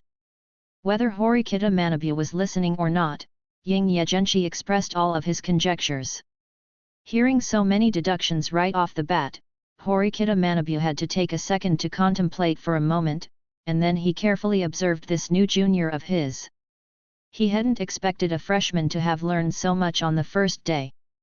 But he didn't mean to answer the other party's queries. What could be said would be said, and what could not be said, would just not be said. You should ask your homeroom teacher these questions. The student council is not responsible for these things. About the school's rules and regulations, you should ask your homeroom teacher if you don't understand anything. He immediately pushed the problem away. However, in this case, it was rather obvious what his thoughts were on the deductions. It seems that I guessed right. I have asked some other senpais about it just now, but they all refused to say anything, not to mention the awkward way of saying things by my homeroom teacher. So, the school must have blocked this news. Is this an assessment for us first years? Have all first years in every year experienced this? Do you want the students to spend points to buy information? Or do you want the students to work it out for themselves? If I remember correctly, the school's points can buy everything the school has to offer, right? A statement like this can be considered quite something in this particular school, right? How many points do I need to buy the information I want? Ying Ye Zhenshi stood in front of Horikita Manabu's desk and talked to him while looking into his eyes. You need to ask your homeroom teacher about these things, but one thing I can tell you is that the school's points can indeed buy everything in the school, whether it is tangible goods or information. Even if you want to transfer classes, or be exempted from the school's punishment, or even expulsion, as long as you have enough points, you can purchase it. Being chased and asked by his Kouerhei about such matters, Horikita Manabu did not disappoint. In the student council office, there was also a cute girl who was about 1.55 meters tall, 5'1", with short light purple hair and 2 buns on her head. While Ying Ye Zhenshi was talking to Horikita Manabu, she observed the scene of the two in surprise. It looks like points are more useful than I thought. Ying Ye Zhenshi thought out loud. The idea of collecting and saving points began to grow in his heart. At least, that way, he couldn't be kicked out of school. But to eliminate the punishment for dropping out of school, it sounds very expensive. Can I ask how many points would it take to waive the penalty of expulsion? And while you're at it, would you be able to tell me the price of transferring classes? 20 million points regardless of whether it's a class transfer or revoking an expulsion. Horikita spoke frankly. 20 million is actually a crazy amount. This is not a small sum. Is it like that to promote some sort of so-called class unity? It seems to be impossible for a single person to raise that much alone. Ying Ye Zhenshi looked disgusted. He really hated the idea of having to work together in groups and the like. Indeed, no student has managed to raise that sum of points so far. Even with some students having used fraud or some other means, they still haven't managed to raise it. Though, students who have got close to doing so were almost always graduating students. Horikita explained. That's really interesting. The points in this school should be a universal currency, whether it's the seniors or us using it, or the staff of this school, right? You should be able to transfer money as you wish. Ying Ye Zhenshi asked. Yes, the points are a universal currency, but you are being too impolite, Kouerhei. You have too many questions. It was the first time for Horikita Manabu to be asked such a troublesome question. Even a third-year student like him had become afraid to communicate with him more, lest he divulge important tidbits. Such a freshman was most certainly a social terrorist in his books. I am just like this. The more I know, the more problems come up as a result. And I have to find a way to resolve them. Let's work hard to solve them together, Student Council President Senpai. Oh, I have another question I wanted to ask. Is the school's punishment system based on the individual or the whole class being punished together? Say for example I do something bad, will my class also be punished too? There are all sorts of rules surrounding punishments. You can ask your homeroom teacher for the details. Horikita Manabu didn't answer this question. Ying Ye Zhenshi also understood what he was saying. As long as the student council president didn't want to answer, or couldn't answer his queries, he was just told to ask his homeroom teacher.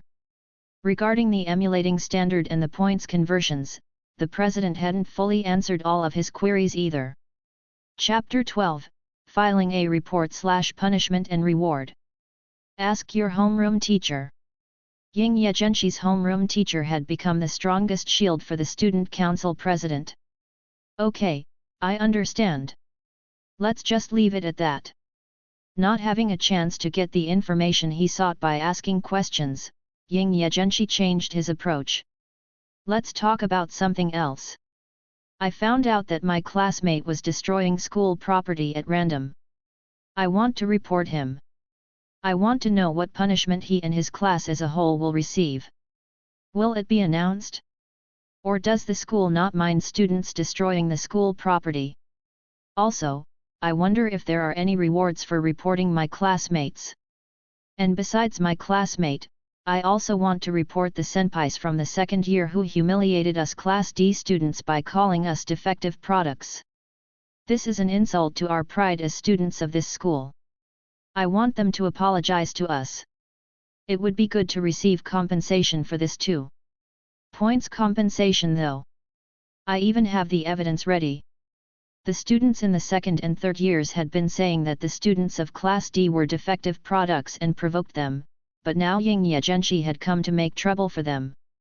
Whether it was his own classmate or a senior student, he reported them impertinently. Listening to Ying Ye Zhenshi's words, Horikita Manabu could be seen frowning. Is that too difficult for you, senpai? This should be something that is under the student council, no? Or, does the school have a disciplinary committee board for this sort of thing? Or don't they care about such matters? Ying Ye Zhenshi took a step closer and observed Horikita up close. No, this is indeed a matter for the student council. Please show me the evidence first. Horikita looked up and replied. Ying Ye Zhenshi smiled slightly and handed over his device with the recording he had just copied from the convenience store to Horikita. The school's CCTVs were very good. Not only could you see the image in high resolution, but you could also hear the conversation going on in the video. Horikita started watching the video while gradually regaining his bearings. In the video from the beginning, when the red-haired boy had taken a seat at the entrance of the convenience store to eat his instant noodles, to when the second-year students came to provoke him, all the conversations were recorded. To put it simply, it was like the scene of a scuffle between wild dogs fighting for food and territory. Don't look down on me just because I'm in the first year, hey! The first year's trying to fight, ha what? Yup, we're here too. So scram, this is our spot. Wow, so scary. What class are you from? Oh, wait, never mind. Let me guess, you're in Class D, right? So what? Did you hear? He's in the D class. It was really obvious. Oh? What do you mean by that, hey? Because you are such a pitiful flawed product, I'll let you stay here for today. Let's go. You guys running away. The dog's barking. Anyway, you guys will face hell soon enough. Not only was the quarrel scene, but there was also the scene of the second year's humiliating Class D as defective products, and finally the red-haired boy kicking over the trash can and making a mess of it randomly. What you said did indeed happen. Are you a student in Class D? Is he a classmate of yours? On the first day of school, there was a student who backstabbed one of his own classmates and even went to report to the student council president about their bad behavior. Horikita Manabu felt a headache beginning to grow. He doesn't care about class unity at all. Maybe he doesn't treat the class as his own at all. Horikita Manabu already gained a preliminary understanding of why the boy in front of him was assigned to Class D, and his observation skills were obviously quite good. What was the most troublesome about this, though, was that his lovely, little sister was also in that class. That's right, that's right. I want to report them, so please tell me everything you can do about this. Student Council Press. Ying Ye Zhenshi continued the back and forth exchange, just so he could understand the school's rules and regulations better. He honestly couldn't care less whether his classmate was punished or not. But so long as the punishment was not serious, it would mean he wouldn't have to care too much about punishments going forward. The punishment for kicking over the trash can and destroying school property is set by the school. The student council can't control it, and so we can't tell you. But we can handle the criticism faced by a Class D student in this matter with a warning. As for the matter of a reward, unfortunately, we can only accept your report, but we are not qualified to reward you, and the school does not generally hand out such rewards for reporting bad behavior. Horikita had paused for a moment, thought of what he was going to say carefully, and then spoke of how the situation would be dealt with. Oh, so for reporting behavior, that's how it is. Anyway, the personal punishment for things like kicking over garbage is not at all serious, with there even being no punishment basically, but the deductions will probably be in our class points. So if you do something wrong, you have done it, and there is no way to make up for it. Even if I was to dump the garbage and then pick it all back up, I wouldn't get my points back, right?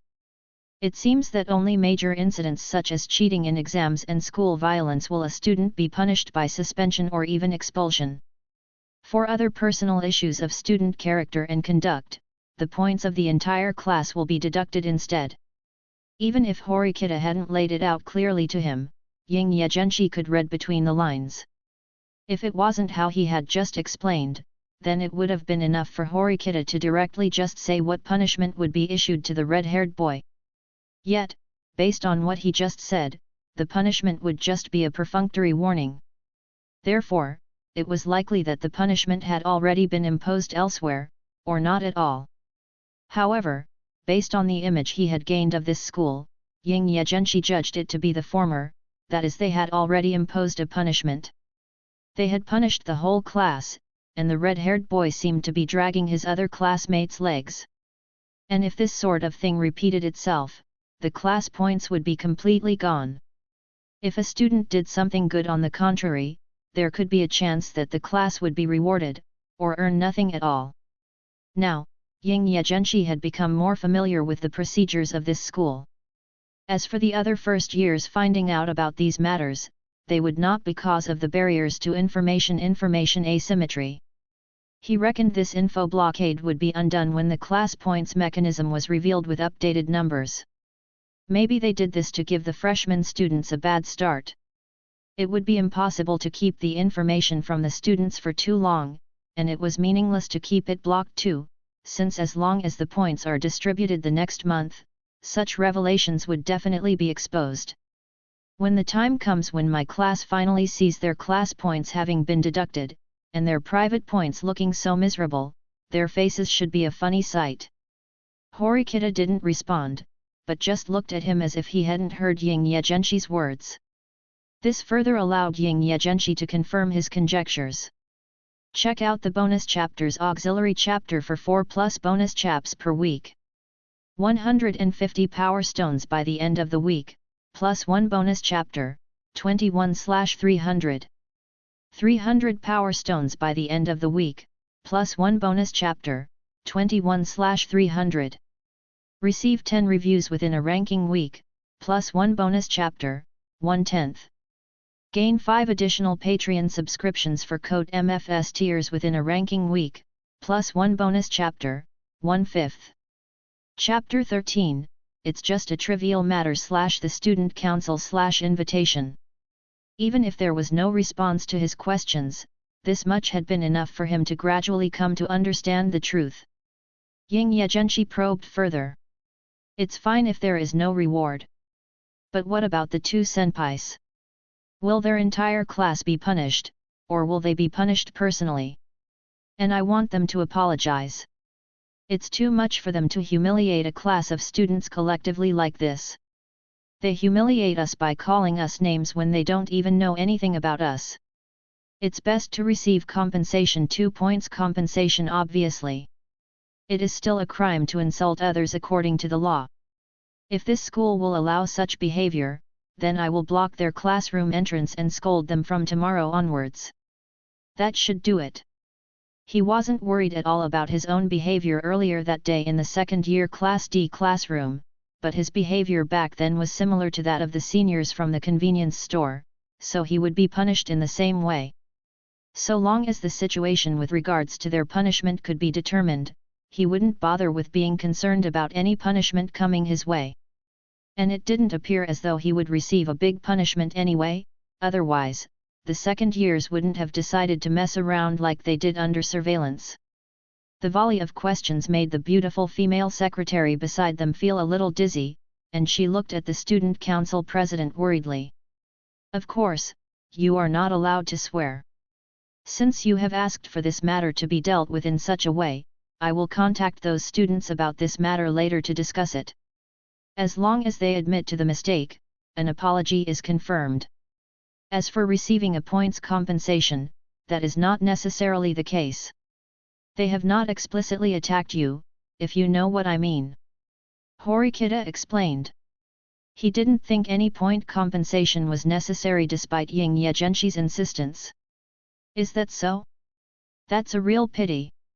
So for swearing a lot, there was no punishment at all, and the most one would get from reporting it would be an apology.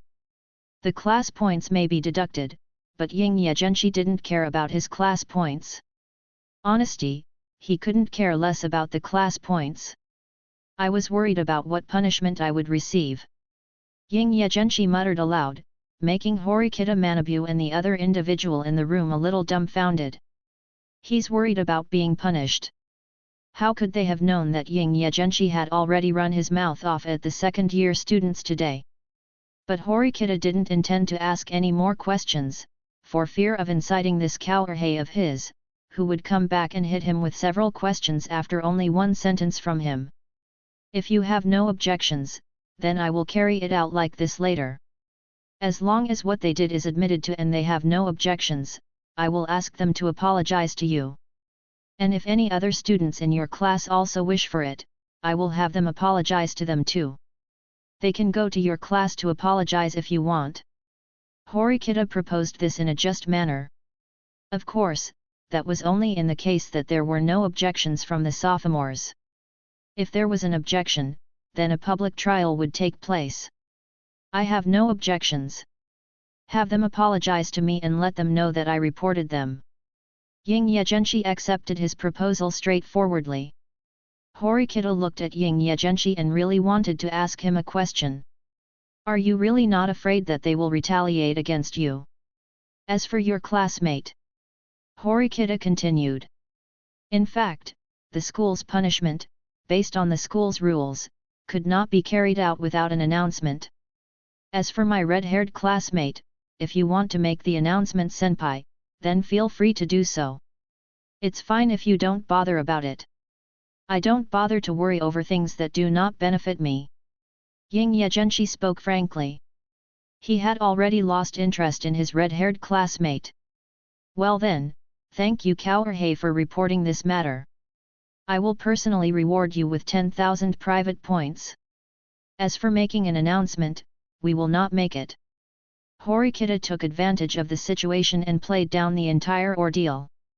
He had no desire to make an announcement and unintentionally leak the school's ongoing first exam.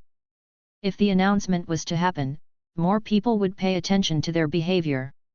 So it cost him nothing to give a little reward to the first-year student casually.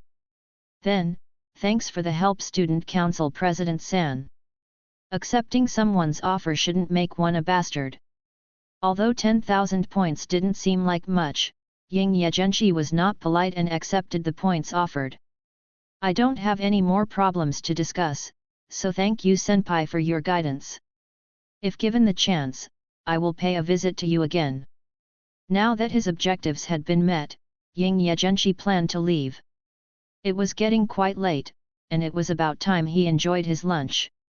Well then, why don't you leave us with a way to contact you, and we will notify you of the final result of your report? Secretary Tachibana, please note it down. Horikita proposed while asking the cute senpai stood beside him to record Ying Ye Zhenshi's mobile phone number. Okay, then I will eagerly wait for the news from press. After leaving his number, Ying Ye Zhenshi waved and planned to leave. Before leaving though, Horikita asked him a question. I wonder if you have any plans to join the student council. Student council? Are there any benefits in doing so? Ying Ye Zhenshi was not all that interested in the student council, but if there were benefits, and the responsibilities were not strict, he could abuse his position of authority, which made him a little interested. Chapter 14, The Benefits of the Student Council / Nagamoma Yabi. Benefits. To so straightforwardly ask about the benefits, Horikita Manabu thought that such a student was quite rare. Even if someone had such a thought in their hearts, they would usually hide their intentions, and then benefit from their status as a council member afterwards. So, the benefits of being a part of the student council only came later. Observing Ying Ye Zhenshi's serious gaze, Horikita spoke frankly. Whether you join a school club or the student council, as long as you stay on top of your grades, you will receive an income in private points. If you apply to join the student council, I will arrange for you to receive 100,000 points a month. And if you perform exceptionally well, there will be additional rewards. Of course, with additional income comes additional responsibilities, such as resolving disputes between students, club activity planning, and the implementation of various school rules, all of which are overseen by the student council, and you will also have to carry out such tasks. The tasks seemed more like a reminder for Ying Ye Zhenshi so that he wouldn't think of receiving the 100,000 without doing anything. 100,000 private points is only the income for new members of the student council. If you hold a certain position, for example by becoming the president of the student council, or the vice president, etc., the points earned would increase. It all depends on your ability. That sounds really interesting. Ying Ye Zhenshi listened and became a little interested in joining the student council. If one had points, they would also have power.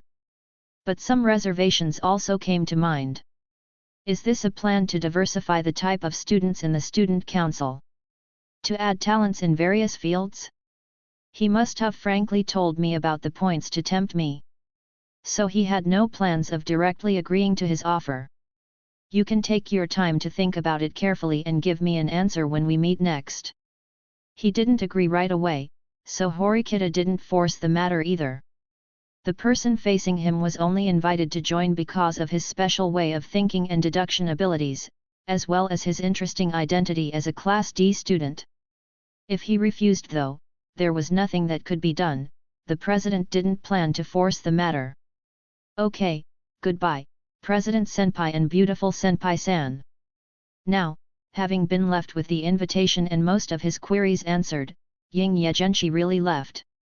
This junior has such a weird way of thinking. Is he really from Class D? Would such a person really be assigned to Class D? Was it an accident? After the purple-haired leopard-head-looking senpai confirmed that Ying Ye Zhenshi had left, she walked over to Horikita Manabu's side and asked as she was a little curious. She had no objections to her superior's invitation to Ying Ye Zhenshi to join the student council. It would naturally be a good thing to have capable first years joining them. Regarding his identity as a Class D student, she was quite interested in knowing more. And as far as his ability to discover things and express himself was concerned, even students of Class A and B may not have been able to compete. It was not an accident. He is a student in Class D, but being a student in Class D does not mean that there is a problem with his ability. Class D is just a gathering place for problem children. But children with problems are not necessarily useless. Horikita fished out the private files on Ying Ye Zhenshi. Name, Ying Ye Zhenshi. Class, Class D, Year 1. Student ID, S01T004648. Academic ability, A. Intelligence, A. Decision making, A. Physical ability, A. Cooperativeness, D. Entrance examination scores, 100, 100. This panel was based on the exams carried out preceding the student's entry and observations of each student. His exam results were basically all full marks, and the physical aspect of his could also be considered the absolute peak of what a middle school student could achieve. The comments from the interview and Ying Ye Zhenshi's living conditions before joining the school had not been recorded. At least, there was no record of it in Horikita Manabu's file. Sure enough, whether it is his learning ability or his other abilities, they are all excellent. Even if his teamwork skills are a little bad, since the issue is not that serious, he would have been a student of Class A or Class B. It should be that something happened in his middle school, so he was recommended to this school. Horikita looked over the information and became more certain about the situation of this Kouhei of his. Tachibana-san. Arrange a meeting with those second years.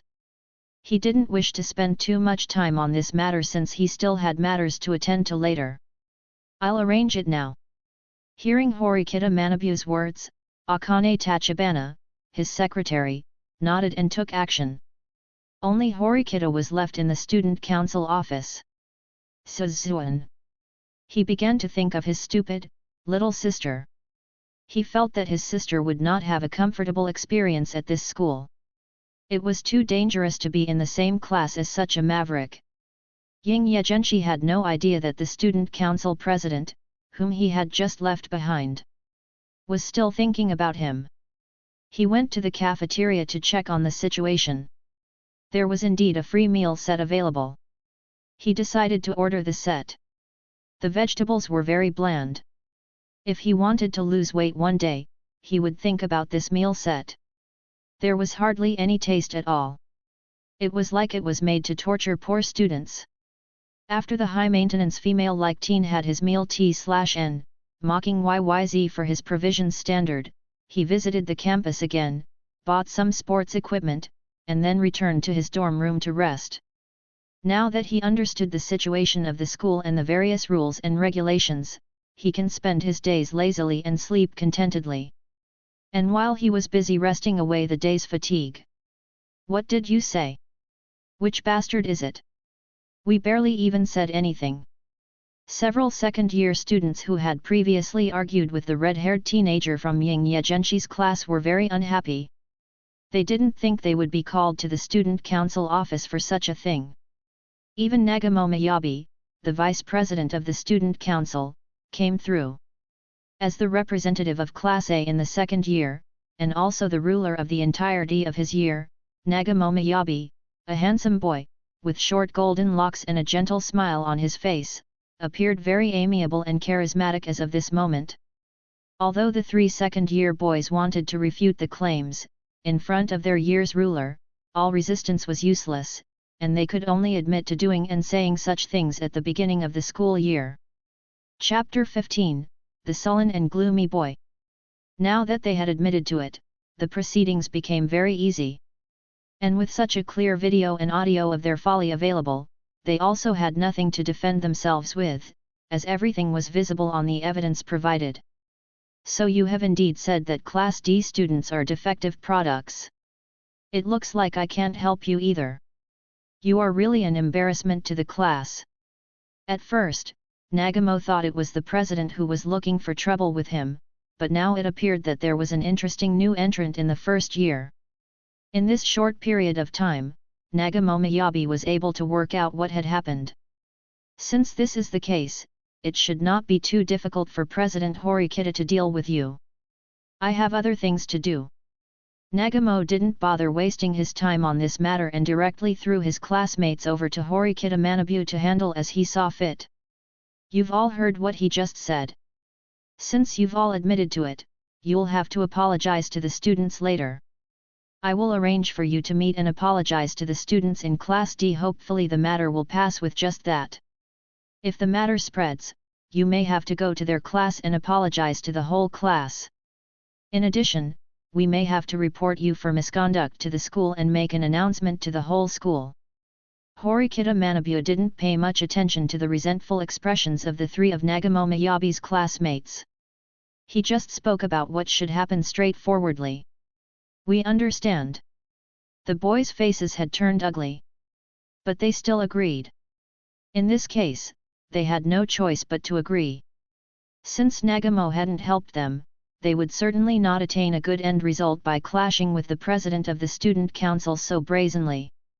Now they just wanted to find out who the jerk who had reported them was. They would absolutely not let him go.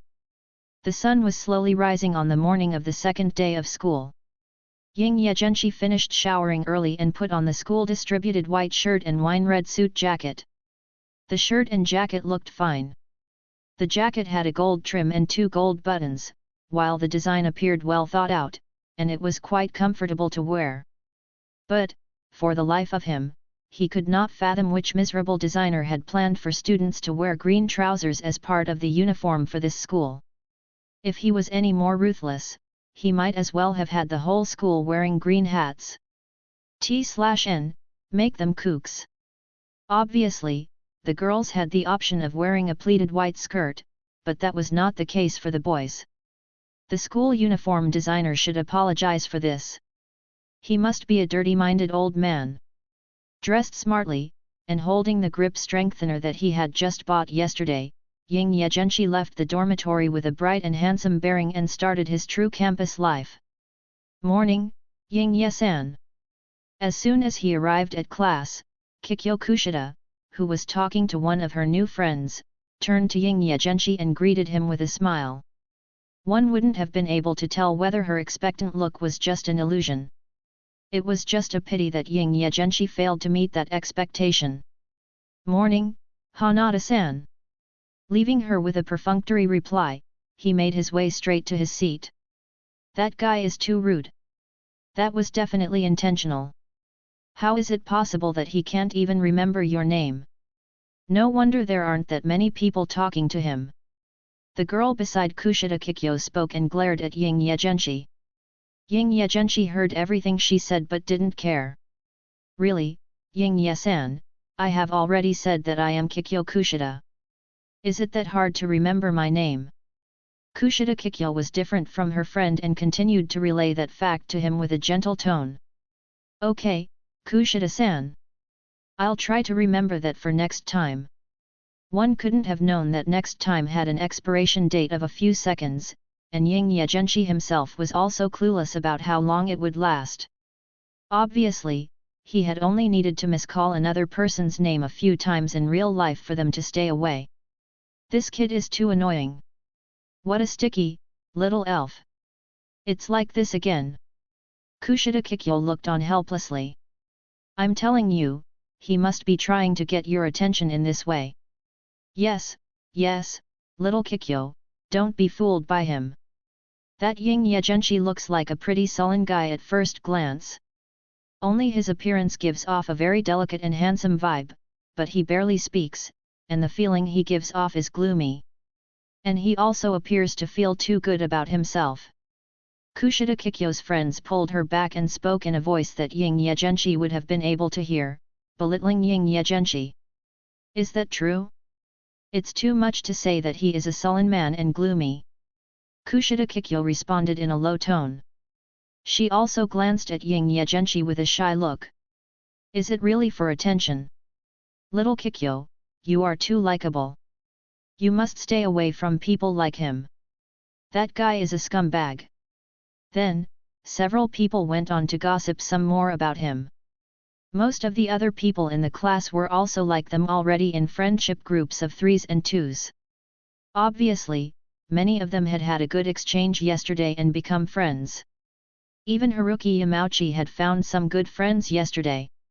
The gross boys had banded together. Only a few of them sat alone like Ying Ye Zhenshi.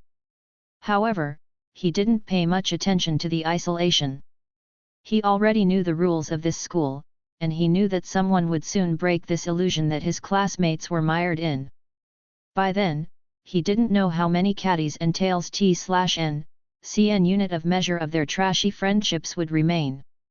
Since it was just the first day of classes, most of their teachers only explained what the learning outcomes for the year were and gave some other small tidbits to do, but there were no strict church-like rules in place. It could even be said that the teachers were very friendly, so friendly, in fact, that the students didn't think this to be that special of a school. It was just like any other garbage school they would have gone to otherwise. Chapter 16, Visiting Class A. In Class D of the first year. As far as this morning's class is concerned, I do not doubt that a lot of points will be deducted. Ying Ye Zhenshi observed the situation of his classmates. Many individuals were playing or texting on their mobile phones, some tinkering with game consoles in class, and even others outright talking to each other, affecting the students listening to the teacher around them. There was also the arrogant red-haired boy whom Ying Ye Zhenshi wondered what he had been doing the previous night, since he had just slumped at the table and slept all throughout the morning, not having properly taken part in a single class. Although the teacher noticed it, he showed no sign of wanting to dissuade him at all. Apparently, it was the personal freedom of the students to listen to the class or not, so the teacher did not bother them. And all of this was within Ying Ye Zhenshi's expectations. If students were strictly regulated, how would they calculate the deductions and what evaluation to give each class? There had to be consequences for their bad behavior and indulgence. Based on how things are going, after 1 month, most of our points should be gone. As classes drones on and the lunch break eventually came, Ying Ye Zhenshi confirmed the situation in his class, feeling that most of the students were like mud cement which could not support a building well in construction. Sure enough, his observations were similar to the findings from his previous investigation. The students of this class had huge issues and were indeed defective products. Most of them found it difficult to learn, had no self-discipline and liked to get carried away. This was not a disguise. There were also some who were good at learning and were self-disciplined, but all of them have similar problems. They looked down on the others. There were also students with personality defects like being introverted and not talking to other people.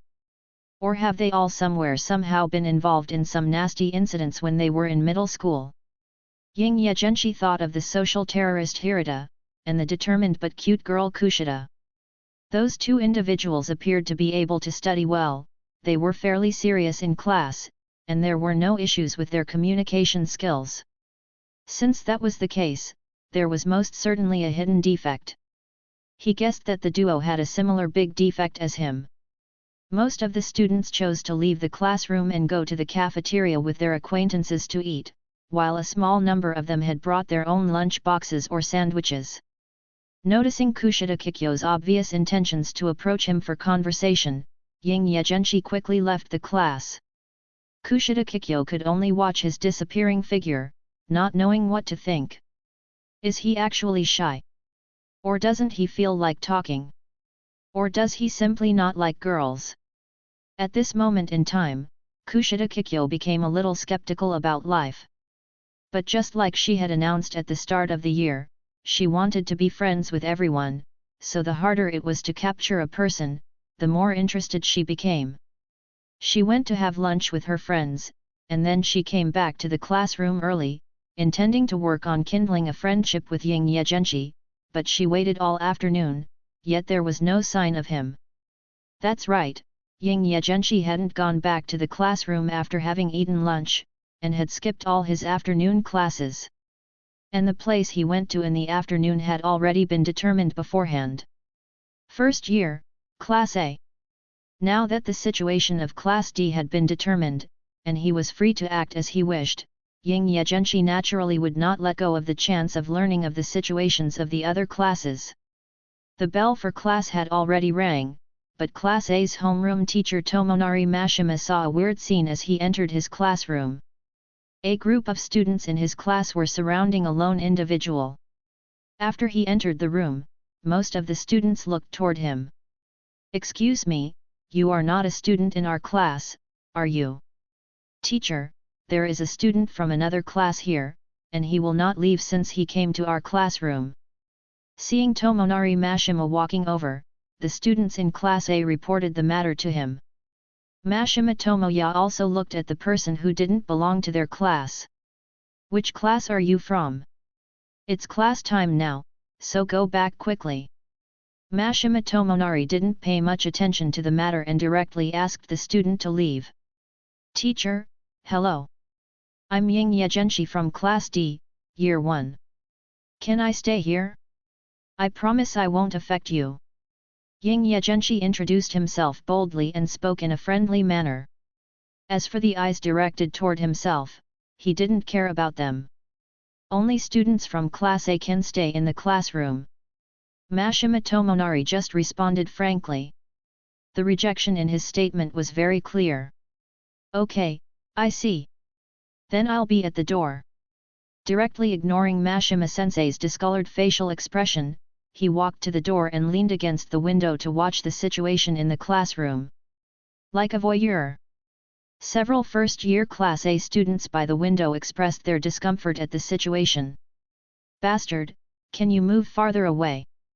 Teacher, this guy will affect our learning. Mashima-sensei heard their complaints, but he did not do anything. Instead, he looked at Ying Ye Zhenshi and wished he could get him to leave with his eyes. But Ying Ye Zhenshi remained motionless as if he didn't notice the fact that he was unwelcome here. Teacher, let's continue with the class. It's rare to have such an interesting classmate visit us. Just let him watch. In Class A of the first year, a fair-skinned, cute-looking, weak girl with short, silver-white hair spoke softly. Beside her table, one could spot a hand crutch, which may have been her walking aid. Then, let's get on with the class. Mashima-sensei heard the words and did not continue to focus on Ying Ye Zhenshi. In this way, a strange scene was created. The students in Class A of the first year were taking their class seriously in the classroom, and then, a student from another class was watching from the outside, enjoying the class too. They had thought that the boy would leave in a short while, but it turned out that the entire lesson was dedicated towards their class. He just kept watching them. When the students in Class A were finally dismissed after the end of the lesson, they planned to make trouble with him. It's been a pleasure to meet you all. I'll be leaving first. I hope we can play again together some other time. Ying Ye Zhenshi gave his farewells and straightforwardly left. The group of students and teacher from the first year, Class A were left behind. T/N, Mashima-sensei's first name is either Tomoya or Tomonari. I will try to stick to one, but Tomoya may creep in. Chapter 17, Visiting the Different Classes/Pair of Garbage Dumps.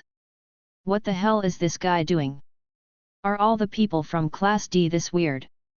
The students in Class A all gained such an impression of him. Even Mashima-sensei had a weird look on his face, but he chose to leave without saying much, leaving the students to discuss amongst themselves. However, the short-haired girl with silver-white hair did not join in on the discussions and listened to her other classmates talking from an outsider's perspective. And this afternoon, except for Class D, every class would find themselves with one more student per lesson. It was very odd. In Class B, we welcome everyone. But wouldn't you be punished by your homeroom teacher for truancy? It's not good to skip classes. The atmosphere in the first year's Class B was quite different to the previous class he visited.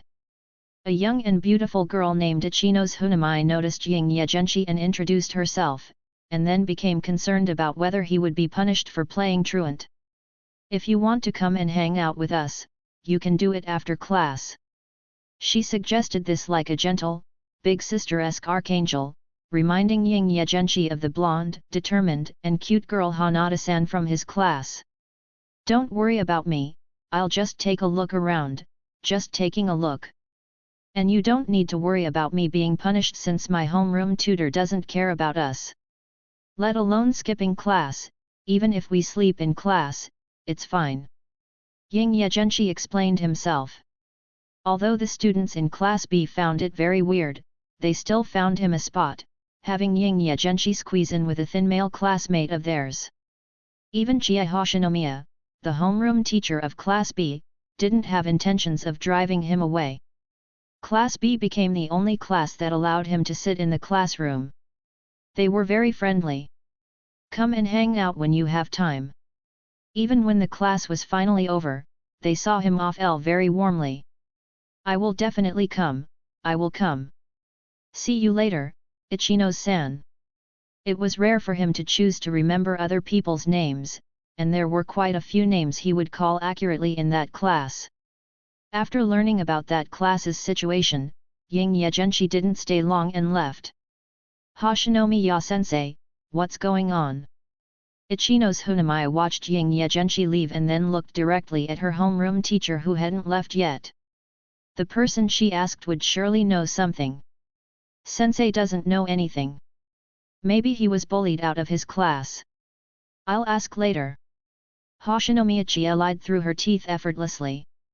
And with that perfunctory response, only the bunch of good-natured students in Class B believed her. Then, please ask his teacher. If he is being bullied to the point where he dares not go back to his own class, that's a bit too much. It's only the first day of school as well. Ichino's Hanami had an inkling that something wasn't quite right, but she didn't know what it was. Chie Hashinomiya smiled and left the classroom without saying a word. This year, it seems that there are some pretty good talents around. He will probably bring an end to the harmonious and friendly atmosphere of Class B. Ying Ye Zhenshi eventually arrived at Class C and found that he had stepped into some sort of dangerous place. Is this a class full of punks? Hey, guys, do I need to call a doctor for you? What's going on with you all? Ying Ye Zhenshi looked at the many Class C students with bruises and swollen faces, especially the boys, and several of them appeared to have been beaten quite badly. The hostility to his presence was much greater than the other two. And his criminal senses were going off in this class. It made Ying Ye Zhenshi want to join them. They should have lost a lot of points because of whatever happened though. Oi bastard, who are you? Get out of here or else. In the disagreeable class, several people cursed at Ying Ye Zhenshi. Also, they looked like they were about to get handsy with him, but they weren't able to because the bell rang for class, and Kazuma Sakegami, the homeroom teacher of Class C, came. Or at least, that should have been the case. But when he arrived, he just stared at Ying Ye Zhenshi viciously, as if wanting to blow him up. But Ying Ye Zhenshi had long been immune to such deterrence. Standing at their door indifferently, he observed the class. Class C just so happened to be the class that was most similar to Class D. There were many problem students in this class, and it was clearly a gathering place for bad guys. He didn't misjudge the class. And like earlier, as soon as the bell rang signifying the end of class, Ying Ye Zhenshi ran away. After making such a fuss in the first year, the afternoon was basically over. And he had gained a general understanding of the situation in the first year of this school. In terms of giftedness, most of the students in Class A were indeed societal elites with many perfect qualities. They would probably not be aware of the school's rules, but even so, they were very self-disciplined, and their learning prowess would not be weak from what he had observed. Even if he sneaked into their class and messed around just now, not many people were affected by him and listened to the teacher diligently. Moreover, from the first day, it was pretty clear that someone like a class monitor had already been selected. Then the students of Class B could be considered of the next level, with intermediate level discipline skills. They were individuals with a lot of potential at the very least. Their learning capability was also good, and they had selected a leader on their first day. Then there was Class C and Class D. They're like two garbage dumps. Although he didn't really want to say this about his class, in reality, that was indeed the case. Compared to the previous two classes, their class was like a dump. They would definitely have a lot of their class points deducted.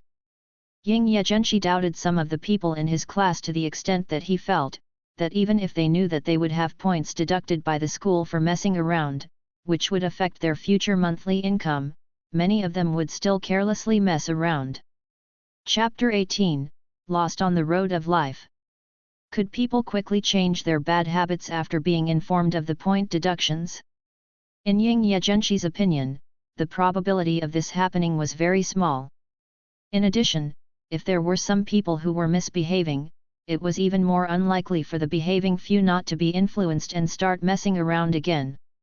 I have to think of a way to get out. Otherwise, he would feel quite uncomfortable being bound to these individuals in his class. Ying Ye Zhenshi finally returned to the Class D classroom. And in there were, rather unexpectedly, still people who had not yet left. Those who hadn't left yet looked at him, very surprised. This was the individual who had disappeared all afternoon. The teacher hadn't called him out on it in the class, but naturally, they found out since his desk was empty.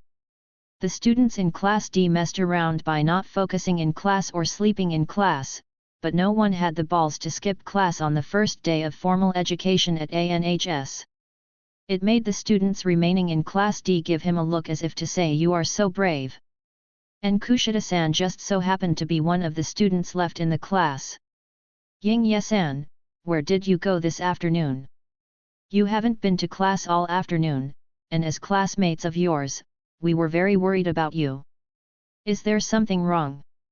With a concerned expression on her face, Kikyo Kushida approached Ying Ye Zhenshi. She had thought that this man would never show up today, but he suddenly appeared. "Nothing happened. I just got lost on the road of life, and then found myself in the wrong class," Ying Ye Zhenshi explained with a serious tone. "Hey? Wrong class?" His waffling about getting lost on the road of life was directly ignored by Kushida Kikyo. "To be specific, I went to a few wrong classes." Ying Ye Zhenshi spoke. He didn't mention anything about his time at the other classes since there was no need. "That is too." Kushida Kikyo didn't even know how to react to what he said.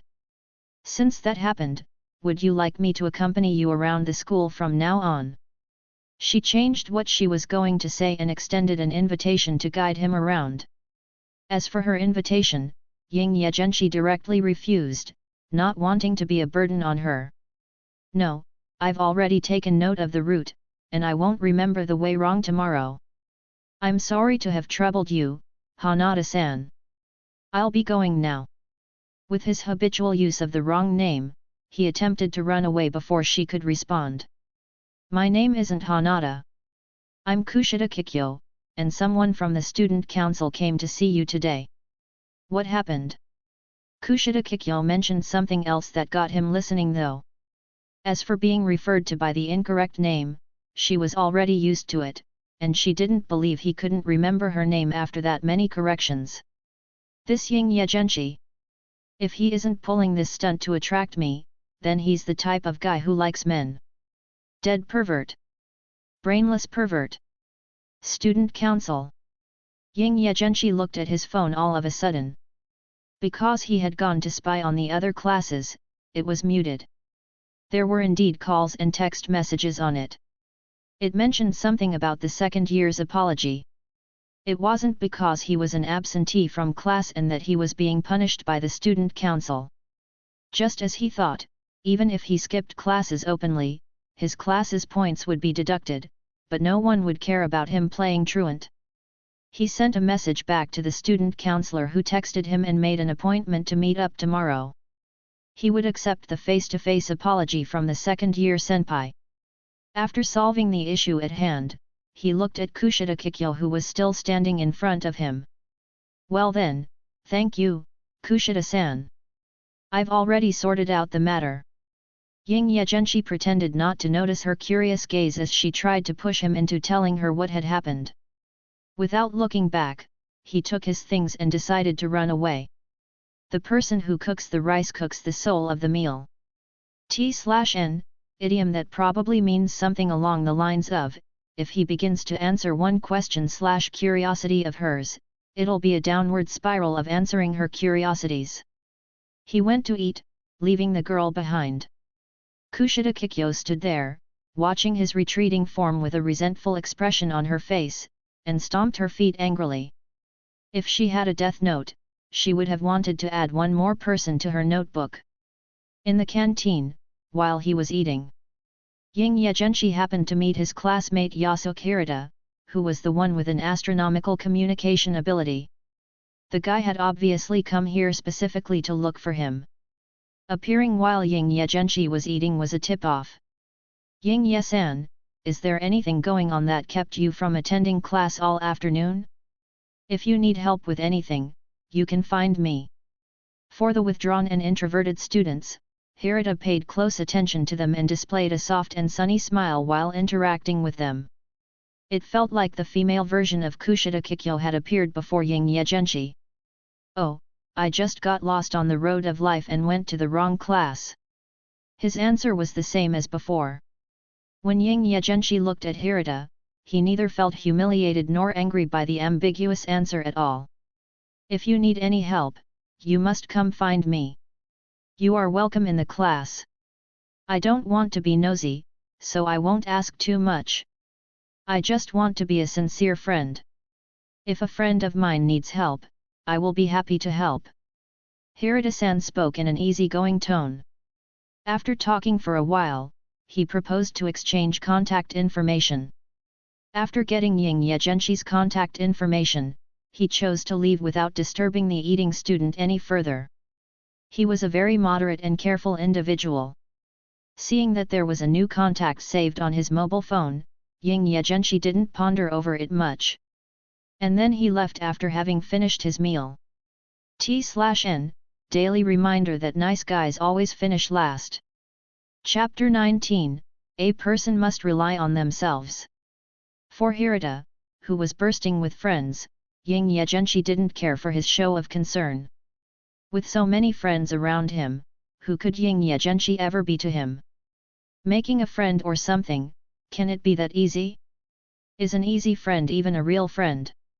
After finishing his meal, he went on a walk for a short while to digest it and then went on a jog.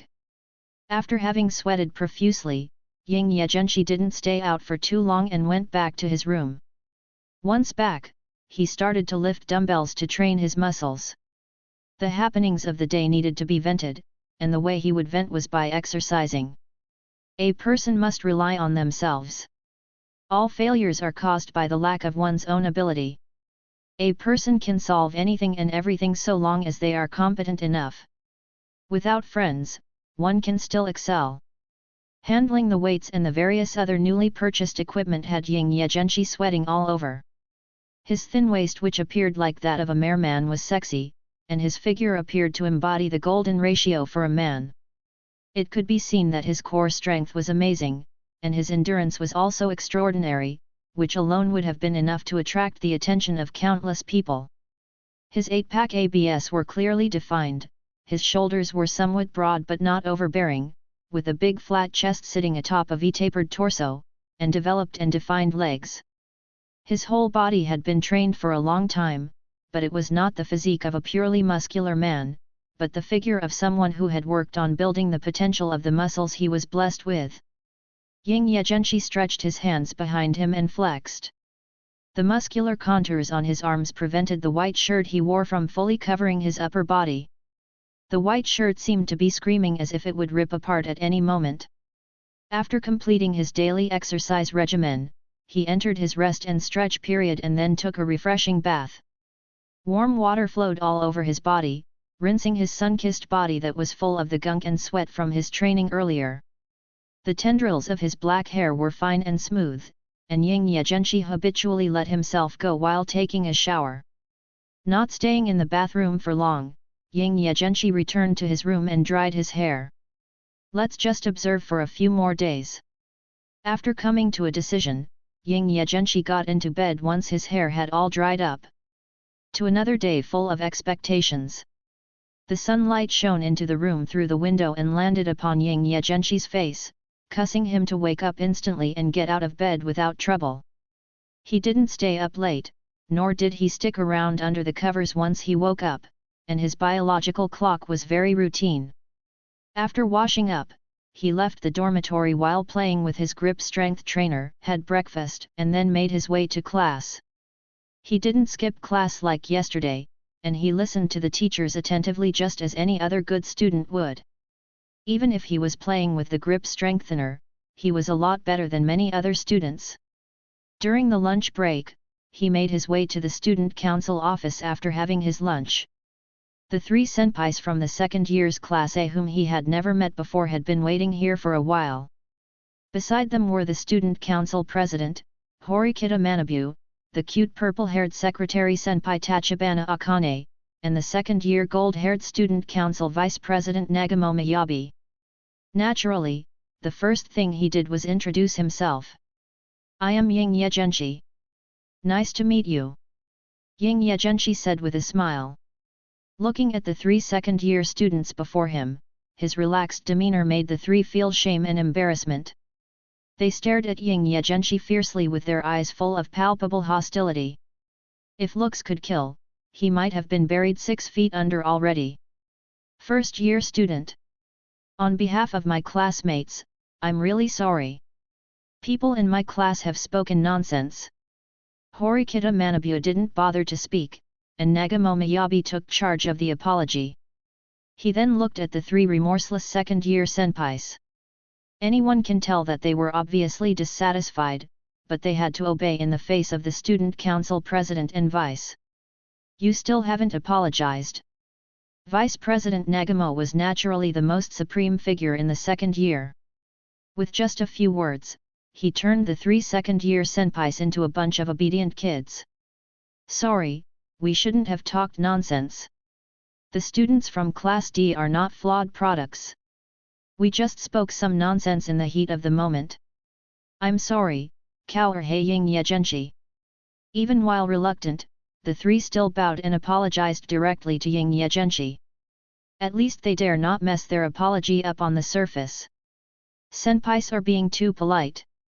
Since you have apologized, I will forgive you." As if unable to see the anger in their eyes, Ying Ye Zhenshi responded with a smile. "Ying Ye-san, I heard that you wished to receive some compensation. Although it is not much, these 30,000 points can be considered to be the compensation for you on their behalf. Please accept it." Nagamo watched Ying Ye Zhenshi's reaction as he took out the points from his own pocket. Even if the other individuals in the rooms had their opinions on such a move, it was too late. Then, "Thank you, senpai." Regarding the things delivered to his door, as long as they were harmless, Ying Ye Zhenshi would dare not refuse to take them. Straightforwardly taking the 30,000 points would allow his balance to grow again, keeping it at more than 100,000. And on the topic of the apology, it was resolved in a very harmonious manner.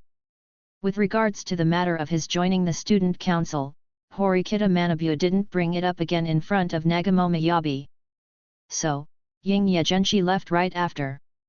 And when he got back, he found that Class D still looked as shitty as ever. It made him wonder if this class could even be saved. He sat on his seat and listened to the hustle and bustle of his classmates. While doing so, Ying Ye Zhenshi thought about how to cut his losses short. Chapter 20, Choice to Make/Class C's Kakuri Ryuuen.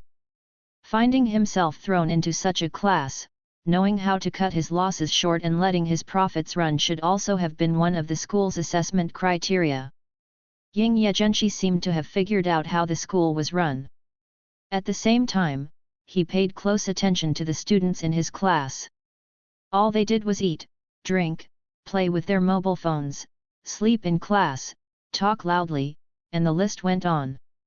They did not respect the rules at all, and openly treated the classroom as their homes, or literally treated themselves as the school's grandfathers. T/N, in China, grandfathers are respected. If I don't do anything to stop this, the class points will be deducted. And by the next month, we probably won't even have a dime to our names. If Ying Ye Zhenshi was on the school administrative board, no one here would receive any points. This was not a guess on his part, but a fact. And without a source of points, even if Ying Ye Zhenshi saved his current points, 100,000 points would only last for a few months. In addition to the class points, the only other option, which was also a long-term plan to acquire points, was to join the student council. There he would receive 100,000 a month, which would be enough for his monthly expenses, but the competition and infighting associated with being a part of the council would probably be very intense and troublesome. While thinking about the future, he thought over his options. Should I announce what I have found out? Then I can have my classmates here study hard and slowly make some progress towards correcting our behavior one day at a time. Or should I just think of some other ways? For 3 consecutive days, Ying Ye Zhenshi essentially only reflected on the circumstances he found himself in. Of course, because he spent much of his time thinking, he had successfully alienated himself from the rest of the class. It was the complete opposite of what he had first planned to do when enrolling at the school.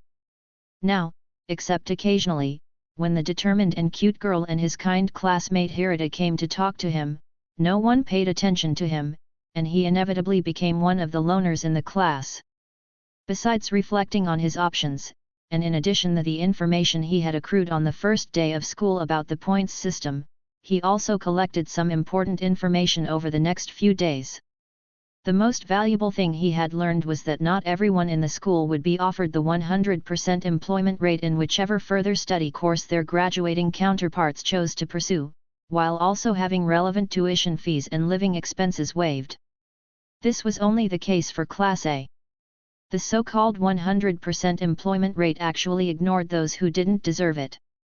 For the students of the other classes, an interview for the university would still need to be done, and entrance exams would need to be taken. Benefiting from this perk of the school still required one to have the ability to perform. It was almost as he thought: so long as the inappropriate and undeserved people were screened out, the rest would basically make up the quota for the 100% employment rate perk. After getting to know the inside story of this school, Ying Ye Zhenshi gave up announcing his findings to the class and became disillusioned with the need to be sociable. In the past few days, he had also come to realize that as far as the reaction of the students in his class was concerned, even if he announced his findings, there would be no net benefits and promising end results. In fact, he guessed that they would behave as well as they could for a few days, and then they'd revert back to their "it is what it is" mindset, with some people even holding a grudge against him.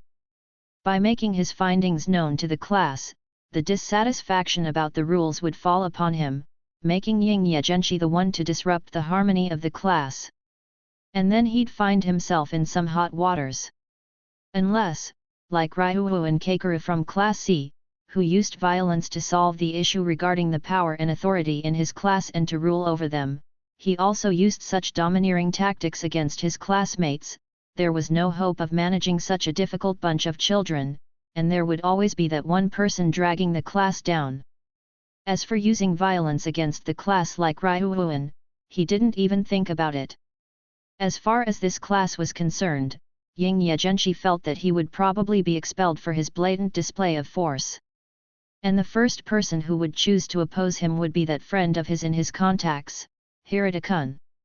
Humans, we should just revert to monkey. Class C. Although not completely obedient, everyone in the class now mostly deferred to Ryuuen Keikaru's words. Even the tall black guy in their class was the same. He had been troubled by Ryuuen to the point that he eventually recognized his ability and chose to be subordinate to him. What? I don't have time for you, Class D kid. Ryuuen Keikaru gave off a special vibe that only ever radiated from cliché bad guys. And Ying Ye Zhenshi sat calmly behind a desk in their class, looking head-on at the infamous delinquent. First of all, congratulations to you for becoming the leader of Class C. Anyway, the purpose of my visit to your class today is to sell you some information and to make a deal with Class C, and you, Ryuuen Keikaru. Ying Ye Zhenshi had already come to a decision on how to best secure his own interests. Since his classmates were unreliable, he would just have to earn points himself. After all, he already knew that private points could buy everything in this school. This can be discussed. Although his expression still appeared irate, Ryuuen Keikaru was not as frenzied as earlier. Before the transaction, I'll tell you some information as a taster. Let me sort through it all in my head. What should I tell you first? You should know what this school advertised about itself in regards to the 100% employment rate, right? Ying Ye Zhenshi thought about what to divulge and then paused for a moment before speaking. Which idiot that enrolled here wouldn't know that? Are you talking a bunch of nonsense now? Ryuuen Keikaru responded. That's good. Then, I'll make a long story short. To put it simply, Only students who graduate from Class A in each year group are eligible for the 100% employment rate perk. There is no such perk for graduating as A, B, C, or D class student. Ying Ye Zhenshi spoke frankly. I always knew something was up with this school since a while ago.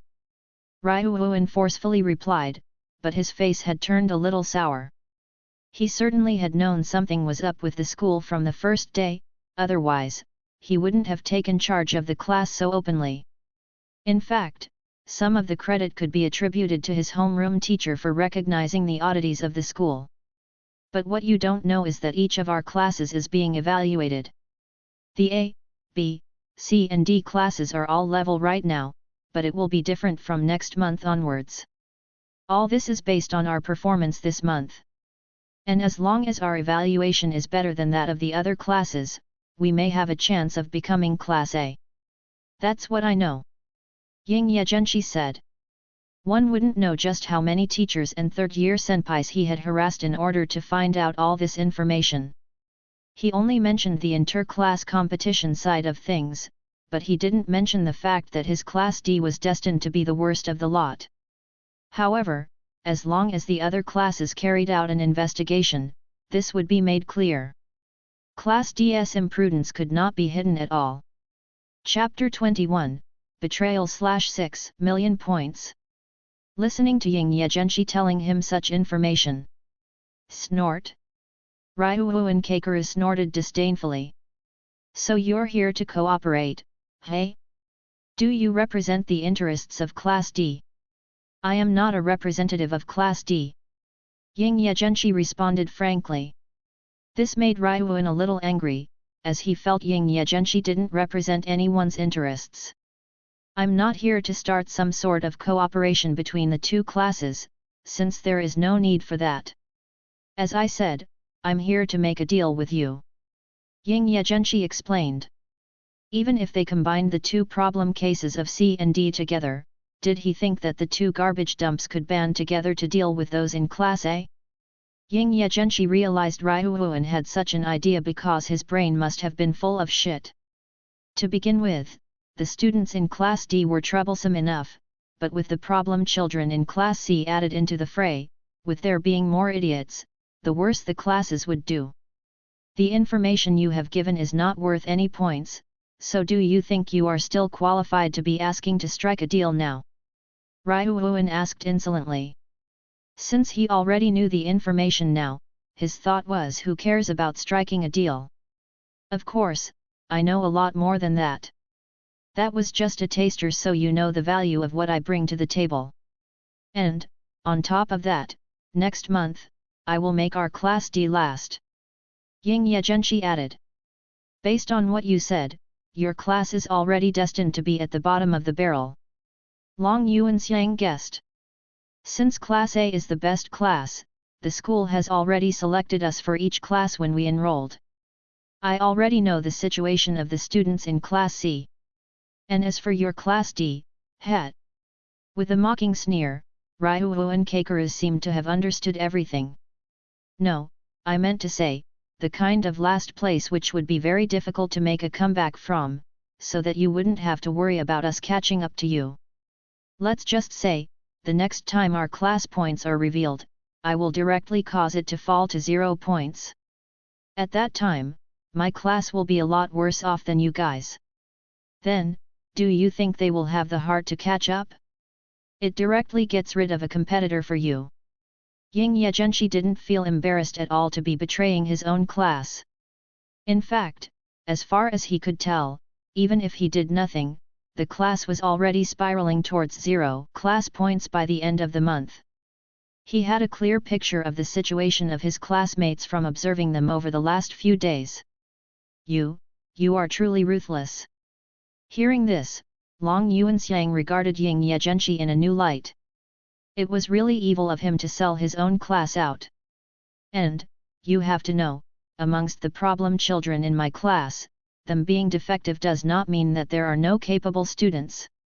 So, how about it? We can sign a contract with your class teacher as the witness and reach an agreement. In the next month, Class D will definitely be at the bottom or even have 0 points. The condition is that I want your class to give me 6 million points and I can accept it in installments. Ying Ye Zhenshi proposed straightforwardly. You're crazy. 6 million. Ryuuen Kakeru was surprised at the exorbitant figure. 6 million. Enrolling in the school had only rewarded each class with 4 million points in total. 6 million is not much at all. It has only been a few days since we entered school, and with the money the school has given us on day 1, you probably have about 3 million left in your class now. Even if your class points drop later, you will earn at least tens of thousands a month.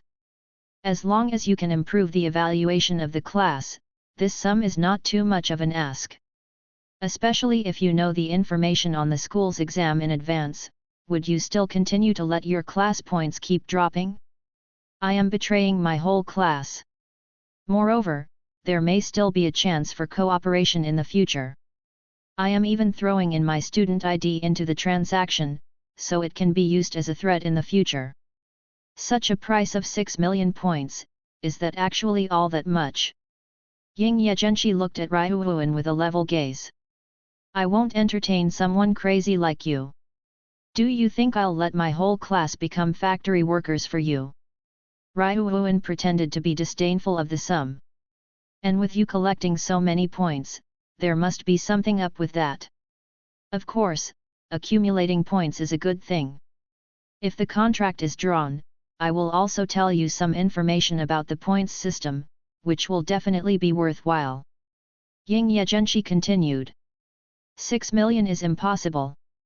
At most, I am willing to pay 2 million, and that will be in installments. Ryuuen bluntly refused. The proposed sum was cut by 67% directly.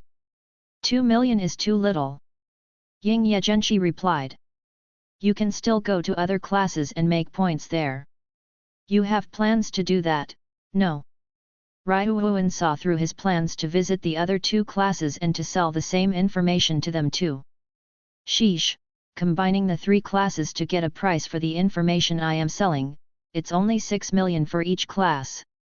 I have already let you know that you will have one less opponent in the future, and how the school's first exam is run, which is already very profitable for you. If I don't come to a deal with you and go back to Class D to announce the information, what do you think will happen? Will Class D continue to mess around? Even if some people choose to act out, I will have a way to make them well behaved. At that time, at the very least, the competition between our 2 C and D classes would be tight. In fact, I can directly drag you into the muddy waters, so that you will never catch up to Class A and B. As long as I can reach an agreement between Class A and B and me, and your Class C is the only one to refuse, I will set them on you and your Class C without hesitation. Roll up. T/N, to sneak up to someone or something, with the intention of causing harm. Ying Ye Zhenshi spoke frankly. Ryuuen Kakeru, I hope you make a good decision. You are the first person I came to find. If you refuse my goodwill, the people under you will be in trouble. In the face of Ying Ye Zhenshi's soft and hard persuasion tactics, Ryuuen Kakeru indeed became a little hesitant. You think I'm afraid? If you really want to, then come at us. Even if you want to take advantage of everyone, do you think I can't cooperate with the remaining Class D students? However, Ryuuen was still unwilling to give away 6 million in such a deal. That would require them to put away their inhibitions and to trust you. Besides, you are the first person I contacted, so do you think this piece of information will not be leaked to other people? It will only make the students of Class D hate Class C even more. And if this information is exposed, my classmates will hate me too. Isn't being a scapegoat like this worth the figure of 6 million? Ying Ye Zhenshi didn't care to elaborate any further. It really wasn't an easy feat to cheat the people in the same year as him so openly and straightforwardly. If there had been such a person in his own class, it would not necessarily be a bad thing. Chapter 22, Is my teacher also a defective product? / striking a deal. Both were on either side of the same coin. One tried to persuade the other, while the other tried not to be persuaded. On the face of it, it appeared as though they had reached a stalemate, but in fact, Ryuuen Kakeru had already been somewhat persuaded. Your ambition is too much. It's not enough for the 3 classes to pool together 6 million points for you. You want 6 million from just one class. That's 18 million altogether. What are you going to do with that many points? Hey! I can tell you what I will do with them later, and it won't actually be a bad thing for you by me doing this. I will also be taking away the points of the other classes. You will have a better chance of competing that way. Anyway, everyone will be left with very few points. Ryuuen, don't start cooking up ways to get me to lower my price. Knowing the school's situation in advance, as well as the evaluating standards, and with there being one less class to compete against plus me who betrayed them, isn't that in and of itself worth tens of millions? Hey Ryuuen, hurry up and make a choice. Humph, the price you set of 6 million points is still too much. This is not a sum of points that one person should possess. But I won't continue talking nonsense with you. I'll go talk to my homeroom teacher about this first, and then I will give you an answer. Naturally, Ying Ye Zhenshi would not refuse. This brief exchange between the two of them had still achieved Ying Ye Zhenshi's goal. After thinking about what he would get out of the deal, Ryuuen found Kazuma Sakegamai, the homeroom teacher of Class C. After conveying what was up and Sakegamai's subtle reminders about partaking in such a deal, he eventually assented to being a witness. Although he didn't directly confirm the information I told Ryuuen, there were still some subtle things he said that would have alluded to it being the case. It seems that it's only my homeroom teacher who seems to have issues then. Could she also be a defective product? Or, is it just that since the students in my class didn't ask her anything or make it known that they were skeptical of the rules on day 1, she just sort of gave up on the class? Observing the friendly exchange between the teacher and student in front of him, Ying Ye Zhenshi beside them was a little suspicious, but he didn't particularly care. He didn't pay much attention to their class after all. Sure, he thought that his teacher might have issues, so he had been observing her during the last few days, but he had never bothered asking her about it. Finally, Ryuuen Kakeru was done with discussing with his homeroom teacher and coming to a decision. Although his homeroom tutor hadn't laid it out clearly, Ryuuen understood that what Ying Ye Zhenshi had said was true. In the end, the so-called deal was naturally reached. However, Long Yuanxiang had slashed the proposed price severely. The figure was not 6 million, but 4 million. You have to be open-minded here. You have seen the situation in my class. It took a lot of energy for me to convince them. If I can't convince them, it would be useless for you to try and persuade me alone. Although Ryuuen was very confident of his domination over the class, he still used this as an excuse. And Ying Ye Zhenshi gave in to his excuses, but he also put forward a small condition. With the price having been cut by 33%, he stipulated a condition in which Class C could not let Classes A and B know about the deal. In addition, the 4 million points would have to be paid within 3 months, and a high interest rate would be imposed if they went beyond the payback period. After wrestling with Ryuuen over these 2 points, the first batch of 2 million points was handed over to the notary, Kazuma Sakegamai, and 1 million points would be handed over the months following. As long as it was confirmed that Class D's class points tally had plummeted by the next month's rankings, all the points would go to Ying Ye Zhenshi. He didn't even care about whether there was news about Ying Ye Zhenshi's involvement in such a deal leaked to Class D, so long as Class D found themselves in a pit the next month. Now that the transaction has been completed, you can tell me your purpose in collecting these points. Ryuuen didn't forget to ask for Ying Ye Zhenshi's goal out of all this. Didn't your tutor tell you at the start? Points can be used to buy anything in this school. Since this is the case, it will be easy for me to switch classes. With 20 million points you can move from one class to another, and it is also possible to directly become a student of Class A. Ying Ye Zhenshi spoke frankly. There is nothing more to hide. Ryuuen didn't look at Ying Ye Zhenshi but turned to look at his homeroom teacher. The individual in question didn't respond, but the student knew what had been said was true just because of the tacit understanding they shared. It seems that you have drawn up your plans early, so I wish you success. How about you transfer directly to my class? Ryuuen sincerely invited the boy who had piqued his interest to his class. I can also help you to collect the remaining points. I worked so hard to attain these points, just for me to move from Class D to Class C. Do you take me for a retard? Ying Ye Zhenshi looked at Ryuuen suspiciously and complained out loud. There would always be people who wanted to harm him, it seemed. This is 20 million points, not 20,000. Is he kidding me? If your class has a chance to become Class A, I will consider it. Then I am optimistic of you joining sooner or later, and the doors will still be open then. And about the other two classes to go, how do you plan to persuade them? Ryuuen Kikyo was curious. If they knew we've reached a deal, that would be a big problem. Let nature take its course. It'll be good if I am successful, but I won't think about it too much if it doesn't work out. I'll just do my best to fulfill my fated destiny. Ying Ye Zhenshi looked easygoing about his future deals. And Ryuuen didn't believe his charade at all.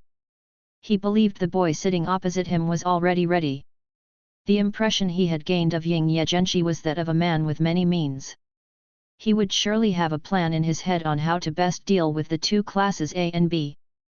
But Ying Ye Zhenshi didn't intend to explain any further. Now that the contract was made, Ying Ye Zhenshi didn't tarry and hastily went to convince the next boss monster. He only had Class A and B left to convince. Even if he struck the same deal as he did with Class C, he would acquire at least 12 million points in total. That was halfway to his initial objective of 20 million points. Plus, he always had the option of joining the student council and abusing his power to make even more money in the future. Chapter 23, The Hesitant Archangel Ichinos. Teacher, that wasn't so nice of you to hide this from us. Couldn't you have made it clearer? We had to use our points to buy this information. After gathering so many points in one bank account, that guy is probably going to become a nuisance. In the classroom, after Ying Ye Zhenshi had disappeared, Ryuuen Kikyo looked at his homeroom teacher. Come on, let's go. There was no denial on his part, which was already the greatest admission. Sakagami Kazuma didn't expect that someone would have learned all this information so early in the year. And not even directly at that. I will make sure he takes them from the other classes too, and have to work to not to drop too many points from the get-go. What a sinister guy, we'll have him spit out all those points sooner or later. Ryuuen's goal was not just to suppress Class D. Now that he knew the hidden intricacies of this school, his goal was naturally Class A. At least, he couldn't let the classes ahead of him stretch out their class points too far ahead. Ying Ye Zhenshi, who left the Class C room, soon met up with the Archangel Ichinos. Ichinos Hunamai was surprised to have been invited out, but she was also not the type to not give face to someone who asked to speak to her. She thought she was about to be confessed to, which had her very worried, but after listening to Ying Ye Zhenshi's words, her expression morphed. Is that really okay? One's classmates should also be their precious companions, right? But in such a kind of environment where there was intra-class, she wondered where a ghost, who wanted to sell out his own class before the competition had even started, had spawned from. Ichino-san, whether I'm okay with that or not is not your concern. What you have to think about now is whether you want to agree to my terms or not. I am sure you also hope that you can bring your classmates to graduate from Class A, right? In the face of her unwarranted concerns, Ying Ye Zhenshi didn't spare her a trifle and spoke frankly. If I don't agree, will you still cause such a thing to happen? Ichinos Hunamai asked, looking straight into his eyes. She badly wanted an answer. Yes, that is inevitable. Ying Ye Zhenshi replied. He had already reached an agreement with Class C. Now Class D's score would have to fall right down. Honestly, he didn't think he would need to intervene in Class D's demise. It would be better if he didn't even have to do anything. So long as he cut them with a knife at a few critical junctures, that would be enough on his part. So you don't have to worry about anything because it's none of your concern. This is a very normal thing to happen during competitions and the school's way of doing things. Class D and Class B are rivals, Ichino-san, so what you should only care about is the feelings of Class B. But this. Ichino's Hunamai was very hesitant.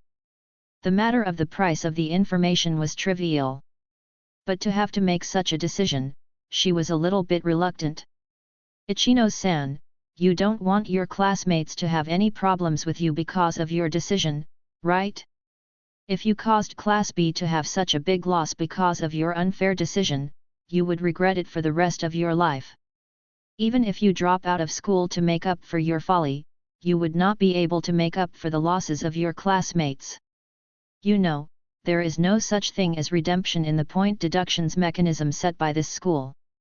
Observing Ichino's inner struggle, Ying Ye Zhenshi spoke slowly. If you can't make up your mind, you might as well ask your classmates. Ichino's Hunamai really wanted Ying Ye Zhenshi to calm down, and not to say such strange phrases, which would have made it easy for others to think something, especially when the two of them were alone like they were right now to discuss his proposal. And with regard to the matter at hand, she still couldn't come to an appropriate decision alone. Even if it was true that a lot of points would be saved by her class as a result of the information. After a moment of hesitation, Ichino's Hunamai chose to call her classmates over, instead of agreeing straightforwardly as Ryuuen had. But she didn't ask everyone directly, but only called a few classmates to discuss it with. Soon though, there were several people in Class B who had heard the contents of the deal. And when they knew what the contents were of, Ryuji Kanzaki from Class B looked at Ying Ye Zhenshi in shock. Then, he lobbied for her to agree without delay. If we can really get our homeroom teacher to confirm it all, I think it's fine. Although it is just Class D, it would still be a good thing to have one class not trouble us. But, that's too much. Ichino's Hunamai responded. Her intention of refusing was clear as day. I agree with Kanzaki-kun too. It's none of our business what happens to the other classes. Just don't think that the other class is being affected. It's better to just say that we are paying protection and information fees. Students from Class B spoke up one after another. They had their own thoughts on the deal. With them having been assigned to Class B, they naturally were all gifted thinkers. Seeing them open their mouths to say their own opinion, Ying Ye Zhenshi knew that it was a done deal. As long as there were many people in Class B who agreed with him, it would be too easy to sway Ichino's Hunamai's decision. Ichino's, do you think he dared to tell us this and didn't prepare a backup plan? I think, if we don't agree, and Class A and C both agree, then he and they will attack us together later. And he can also use it as a condition for persuading Class A and C. I don't doubt he could even fool people from Class D to attack us. Ichino's, we are in one class, and he is in another. If there is a conflict or competition between our two classes, do you think they will trust their classmate or us? It doesn't matter what answer you gave him before since we didn't know about this deal, but now, I have to tell you that I want to be a student in Class A, and I want all the students in our class to be students of Class A. Ryuji Kanzaki stood in front of Ichino's Hunamai and spoke seriously, looking at Ichino's Hunamai with a piercing gaze, which made her afraid to continue to look at him. In just a few days, the relationships these students had forged had already become very tight-knit. It could be said without a shadow of a doubt that this was the most harmonious class in the first year. Chapter 24, You don't want to drag down your classmates because of your own wrong decision-making, right? Ichino's. Perhaps we should go for the majority decision on this matter. Listening to Kanzaki Ryuji's thought-provoking words, the other students also tried to persuade her in earnest. Hearing this, Ichino's Hanamai had no choice but to plainly nod her head in assent. Doing so under the witness of her classmates, they eventually went looking for their homeroom teacher. Chie Hoshinomiya. She was a sexy female teacher in a pink top and a mini skirt. Although it appeared as though she was very easy to talk to, she still had a bit of a shrewd and knowledgeable edge about her. "Ara, you know so much." She was surprised when she received the news. "Really? Sensei didn't divulge anything to us." Ichino's Hunamai and the others complained with a bit of grief in their tone. Had they known all this earlier, they would have been able to make preparations. All first-year students are the same. You can't blame me for this. I can promise to be a witness and notary though, if you are really ready to make the deal. Let's begin then. Chie Hoshinomiya's bubbliness slipped for a second. Looking at Ying Ye Zhenshi, her eyes appeared very strange. Unexpectedly, such a special Class D student enrolled to the school this year. And he also openly sold out his own class for money. Chie Hoshinomiya was already looking forward to the sight of Class D's homeroom teacher Sae Chibashira's expression turning ugly when she heard the news. Thinking about it, next month, the class points of Class D would directly become 0 points. That thought was too beautiful for her. In the history of this school, there were very few classes that managed to reach a score of 0 in the first month of enrollment. Chie Hoshinomiya couldn't wait for that moment. It was a good thing for her class to have to compete with fewer classes, and it was actually a good thing that Ying Ye Zhenshi aspired to reach Class A in such a way, as there was no need to worry about being toppled from their place as the Class B. To become the first year's Class A, Hoshinomiya Chie didn't have too big of a dream, but she absolutely couldn't allow her class to fall down the rankings. However, she felt that should Ying Ye Zhenshi play tricks with his superior capabilities, her group of little angels in the class would not be his opponents. The best case scenario would be to have Ying Ye Zhenshi join their Class B and have him lead them to Class A. "Ying Ye-san, would you ever consider coming to our class?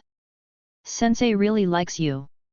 If you wish to do so, I will ask Ichinos and the others to help you come up with the remaining number of points, and once you have enough, you can directly transfer to our class." Some information was leaked out during her proposal. Transfer classes. Ichino's Hunamai and the others listened attentively. They also promptly understood the benefits of being able to jump between classes. It would be much easier and faster to get to Class A by just jumping directly there after all. At the beginning of the semester, they were told that there would be no consideration for students to switch classes as they wished, which made the students think that it was impossible to transfer classes. Now, however, they found out such a thing could be purchased with points. "Thank you for the offer, Sensei, but I haven't made a decision yet, so we can talk about it later." Ying Ye Zhenshi had no plans of accepting her offer right there and then. After all, he had all the time in the world to choose. "Well then, that is such a pity." Hoshinomiya Chie sighed regretfully. Having confirmed the authenticity of his information, they sorted out the contract and signed it. The students of Class B had no objections to the deal, and Ying Ye Zhenshi's credibility was confirmed. In the next month, Class D would directly fall to the bottom of the barrel and become a disgraced existence. Thinking of this, Hoshinomiya Chie couldn't help but laugh out loud. It seems that I may have to comfort little Chab sooner or later. The students in Class B were indeed a rich bunch, and they didn't seem to like to owe someone money. After the first month was over and everything was confirmed, 2.5 million points would be given at once, and it was already placed in the hands of Hoshinomiya Chie. The 3.5 million points remaining would be divided and transferred over the subsequent 2 months. This class of the little archangels is indeed a bunch of more little angels, since they were willing to pay without negotiating. Now, with the 4 million plus 6 million secured, he was already halfway through with his plan. "Then, see you all again when I have the chance. Just wait for my good news." After Ying Ye Zhenshi had confirmed everything, he decided to leave. He could tell in his heart that his actions had caused Class B to evolve. These little angels are bullies now. Finally, there was just Class A left. They were also a bunch of troublesome guys, no less troublesome than the students of Class C. Through his classmates, he managed to make an appointment with the current leader of Class A. He was called Katsuragi Kohei and had a big, shiny bald head. However, the negotiations were not at all successful. Even without you, our class will always be at the top. You are not needed at all. However, thank you for the information you have given me. If necessary, I can reward you personally as a thank you. Katsuragi Kohei immediately refused. After having been rejected so unceremoniously, Ying Ye Zhenshi's tone morphed slightly, and he approached Katsuragi Kohei as he spoke. Katsuragi-san must not have heard an interesting saying before: don't be afraid of thieves stealing, just be afraid of thieves thinking about it. Do you think that if you reject me, your class will always keep its spot at the top? To use such sayings to describe yourself, you are truly fascinating, but I still have trust in my classmates. Katsuragi Kohei was not moved at all. I see. Your classmates in Class A must be very self-confident. You probably think they are much stronger than students in the other two classes, right? But did you know? For the students in the other years, even their Class A's are missing several students. Ying Ye Zhenshi said. Katsuragi Kohei could only frown at the threat. Noticing Katsuragi Kohei's look of caution, Ying Ye Zhenshi continued with his persuasions. There are not that many ways for one to drop out of this school, but there are a lot of ways to punish them. As long as one is not vigilant, they can be expelled very easily. Do you think you will still be so stubborn when that happens? Also, I don't even need to pull Class A down to the same level as Class D. So long as Class B or even Class C surpasses you, that's all it takes. Your position as the leader, Katsuragi Kohei, is not very stable. Sometimes, you shouldn't trust your classmates too blindly. There may just be people like me in your class. Katsuragi-san, you don't want to drag your classmates into the deep end because of your own wrong decision-making, right? It would be sad if you had to take the blame then. Rather than persuading him, his plan was to threaten the students of Class A little. Ying Ye Zhenshi could feel that although the boy, Katsuragi Kohei, in front of him was very well-mannered, it was quite obvious that Class A looked down on the other classes when he spoke. Especially after learning about some of the circumstances of the school just now.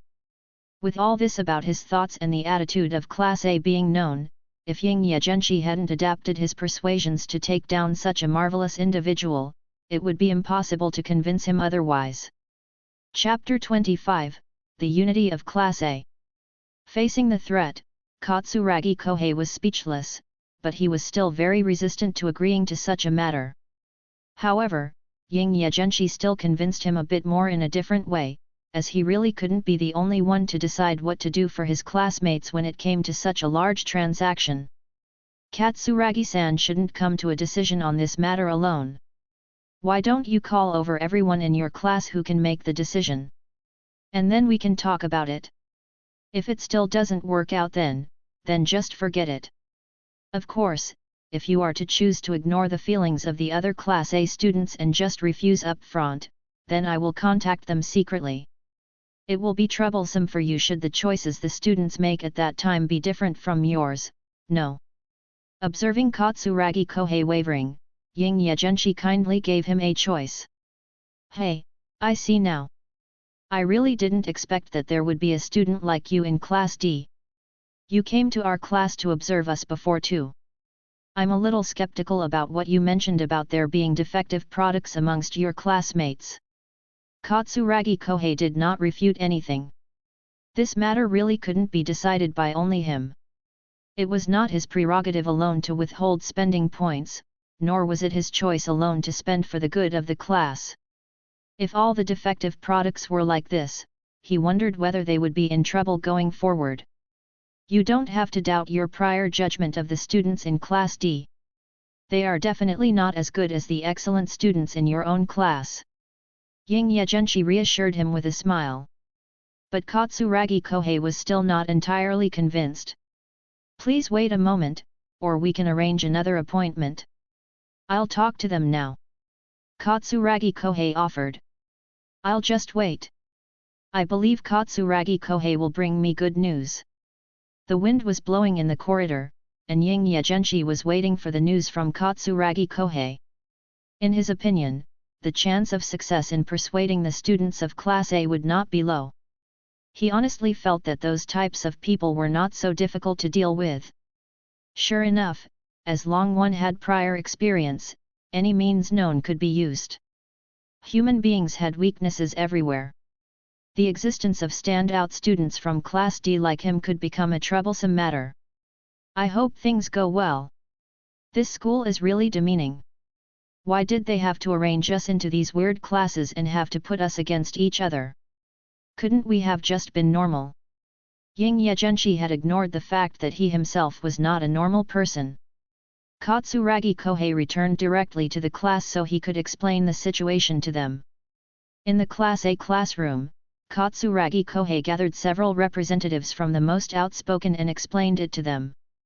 He told them of the price of 6 million points learning of the information regarding the class competition in advance, and reducing their future troubles by bringing down the D class from the get-go. Well, what's his purpose? There must be a purpose for him gathering so many points. Since everyone is competing for Class A, I suspect that he just wants points to reach Class A. The teacher also told us that points could buy anything, remember? We already know about the class evaluations and the situation regarding that kid's points balance. He should also have some understanding of this all, otherwise, he wouldn't be so brazen as to collect personal points from us. Regarding the importance and usage of points, students in Class A had actually made some guesses beforehand. After all, their homeroom teacher had already left enough material for them to extrapolate more information and deductions from. With regards to determining his goal, I think we've already got it. Although I'm a little worried about that guy's character, if he is in Class A, I doubt he would continue to betray Class A at that time. After all, in this school, there would be no one better than our Class A. After exchanging their thoughts on the matter, the students in Class A around Katsuragi Kohei felt that they could give the deal a go. 6 million, in fact, was not impossible, as it just meant that they would have to put aside some of their budget for the next few months. They also had self-confidence, and if no one else had solicited them in the meantime, they were sure to have earned a high evaluation anyway. To make up the 6 million, they just had to give half of their monthly budget for a few months. Calculated in that way, they would give half of their enrollment balance, and then half of it for the subsequent 2 months. In those 2 months, what would change was that Class D would end up at the bottom, and they would gain a new classmate. Ego showed promise. This wasn't so bad a deal. Based on his purpose, we can even provide a loan if need be. Before he transfers to our class, it would be good if we could have him cheat the other classes. The students in Class A were not just bookworms, and they came up with some pragmatic plans to extract the most value from their 6 million points purchase, including how to use Ying Ye Zhenshi and how to deal with him. Katsuragi Kohei was persuaded by the students in Class A who had put forward their suggestions one by one. Then, I'll explain the situation to everyone else. If everyone agreed, he would do it. As this required everyone to contribute points in Class A, even if Katsuragi Kohei was the temporary leader, there was no way for him to force contribution without a consensus being reached. The students of Class A were then gathered together and asked to keep the following matter a secret. Then, they learned about the situation regarding the deal. In addition, he revealed an analysis of the pros and cons of the deal. Some people brought up the fact that they could be being tricked, but Katsuragi Kohei straightforwardly said that he would ask their homeroom teacher to sign a contract as a witness and notary. The first month's installment would be placed in the hands of their teacher, and if the deal turned out to be real, they would continue to pay an amount of up to 6 million points. Although some people disagreed, at the end of the day, the minority obeyed the majority. It was not like people who disagreed could get away with not contributing their money just because they disagreed. This was a class matter, and obedience was everything. The points of the 40 students were obtained very successfully. If it had been Class D, one could only assume that many students would refuse to hand in their points and be indifferent about it. Class A reached a consensus very smoothly and successfully. In addition, they had also decided not to spread the news, and especially to not allow such news to reach the ears of Class D. At least not for now. Thanks for listening.